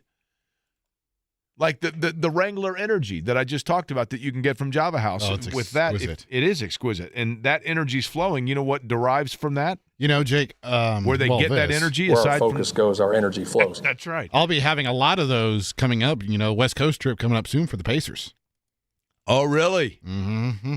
That means late nights for you. Yeah. And early morning coming up this Sunday, 9:30 kick for the Colts, right? Yeah. 9:30 a.m. It's also my cousin Doug's birthday. Really? Yeah, Happy birthday, Doug. They're doing a party surrounding the Colts game, and Doug thinks I'm getting up that early to go watch and enjoy the party. Now, watch the game, yes. Show up at a big event, 9 o'clock in the morning, family event, we'll see, right? But when I'm there, I'll probably have some energy, which will derive from the fact that it's his birthday, and I'll be focused, just like Shane Steichen, right? Because Where as our we focus know, goes, our energy flows. that's exactly right. Now, other side of it is this. The Colts have, and Sauce Gardner is with the Colts. He's practicing with them today. We know that. And this is an elite level corner. I'm going to go back to what I said off the top of the show. I'm proud in my maturity that I've not focused on this over the course of today because people want to live in the now. And living in the now, there is no point for me belaboring the point that I disagree that it is the biggest trade in franchise history. It's a very big one for certain. And a lot of that depends upon where things go from here and what it means. I mean, Trent Richardson was a huge trade. And for 3 days, all we talked about was the fact that they gave up a number one and they got Trent Richardson, and holy cow, they've got two of the top 5 picks in the same draft, in the same backfield, and obviously we know how that panned out. You just never know. You never know how things are going to pan out. But what we know about Sauce Gardner is the fact that you have 2 corners now, and we talked about it yesterday.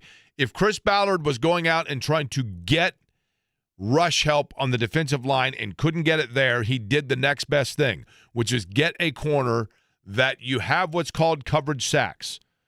You shut down corners, you keep them running around, the quarterback's just sitting there waiting, and he's a sitting duck. And that helps your pass rush. And Liatu Latu is starting to show a little bit of form here. And DeForest Buckner's there, and Kwity Paye, he's a guy. I mean, he's okay. But Shane Steichen, your thoughts now on how corners and elite corners can shut things down and how that can help and make your pass rush better. Yeah, it's very difficult, and that's a problem. Obviously, as an offensive guy looking at defenses, you go around the league and you go against 2 elite corners. You got to try to find ways to free your guys up because they're going to be sticky in coverage. So it's great for our football team to have those 2 guys along with the other guys we got there, Jones and Blackman and Kenny on the back end and Bynum and Nick Cross. To add those guys, to add him to the fold of what we got back there is huge for our football team. So, Colts getting set for Berlin and Sauce Gardner in the mix. And I'm still surprised that we are now almost an entire day into it. And the most famous sauce in Indianapolis, the St. Elmo's shrimp cocktail sauce, we've not heard yet about some sort of partnership with Sauce Gardner. But we also learned earlier something very important, and that is that all Where our sauces focus are condiments. goes, our energy flows. Not all condiments are sauces. And we at this radio show and this radio station, we have focus. Right, Eddie? Where our focus goes, our energy flows. That needs to be the new show motto. We educate and entertain, and in addition to Where that, our focus goes, our energy flows. that's exactly right. Where our focus goes, our energy flows. I'll be honest with you. I have a confession about that saying. That I'll confess next.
Boy, I keep going back and forth on this, Eddie. And I've done a lot of these of, who is the bigger band survey questions. And usually there have been times in the past where I've done them and I've thought it was a slam dunk answer, and then I'm surprised by the poll results. One of them, for example, I did do, which do you think is the more iconic band like all time, Grateful Dead or AC/DC? And I thought for sure people would say the Grateful Dead just based on the fact that, they toured for 50 years in some form or fashion. I realize Jerry Garcia is no longer with us, but, just their impact and the dancing teddy bears and the logos and everything else, and AC/DC resoundingly won, which surprised me. But this is a good one, AC/DC and Metallica. I can go, it's kind of like... Metallica? Metallica, that's right. I'm trying to think of like the argument in a basketball standpoint of all-time player. I mean, you could set, the LeBron Jordan argument, but if you got into a discussion of, who is the better player, Tim Duncan or Karl Malone's a bad example. Who's a better player? I was thinking of. Tim Duncan or Kobe Bryant? Who's a better player? Oh boy, that's a good one. You know what I mean? Yeah. I mean, you could. It seems initially you're like, well, it's Kobe Bryant. And then you're like, I don't know, man. I mean, Duncan, Mr. Fundamental. Yeah, I mean, then you call it is closer than you think. Okay, Shane Steichen's comment that we played earlier. Would you rather have the nickname Mr. Fundamental or Black Mamba? I think Black Mamba, right? I mean, it's pretty cool. Yeah. The big fundamentals. I mean, it's a compliment, but I mean, the best sports nickname of all time is indisputable, right? Big Diesel? No. The best sport, if you could choose any sports nickname of all time and have it be widely accepted as fact, you'd go with Wayne Gretzky's, right? I mean, it's the nickname I have for myself on the regular, right? Oh, really? Of course. I love me some me. But Shane Steichen, I love me some me, and I know that I'm the great one, but I have enough confidence about me to be honest about my weaknesses, okay? Both of them. For example, Shane Steichen making this comment earlier today that we were playing for you. Where our focus goes, our energy flows. Okay. I like it. It rhymes, it's catchy, and you think to yourself, hell yeah. But then I'll be honest with you. I have to confess this. I don't know what that means. Do you really know what that means? It sounds good. Do you know what it means? I mean, if you focus on something, that's where your energy is going to go, and therefore your energy is flowing in that direction. Okay. A plus B equals C. Therefore, C plus B equals A. It just sounds it sounds very deep about something that doesn't need to be that deep, right? I don't know, Jake. I'm not a football coach. It always cracks me up when football Think players about it and post it gets like, done. That's what that means. Think about it and it gets done, right? Just say it that way. You know what we always say around here is we just think about stuff and it gets done. Okay, cool. Sure it does. Yeah, it does. JV. Think about stuff and it gets done 2 years later. Yeah. like logging into your computer, which you're doing if you haven't changed your password in the last 2 weeks. Hey, 2 I was years from now, you'll curious. get that done, right? Love Heating and Air, our crossover right now. Did you call me at 1 a.m. because you knew I'd be up? Oh, of course. That's awesome. Of course. You remember what I was watching last night? Jake called me at 1 in the morning. Magna PI, right? Magna PI. Of course. Season 2, episode 4. On what outlet were you watching Magna PI? I think it was Great Entertainment Television. I was actually watching the Sons of the Warriors because I'm getting the ticket for NBA free right now for whatever reason.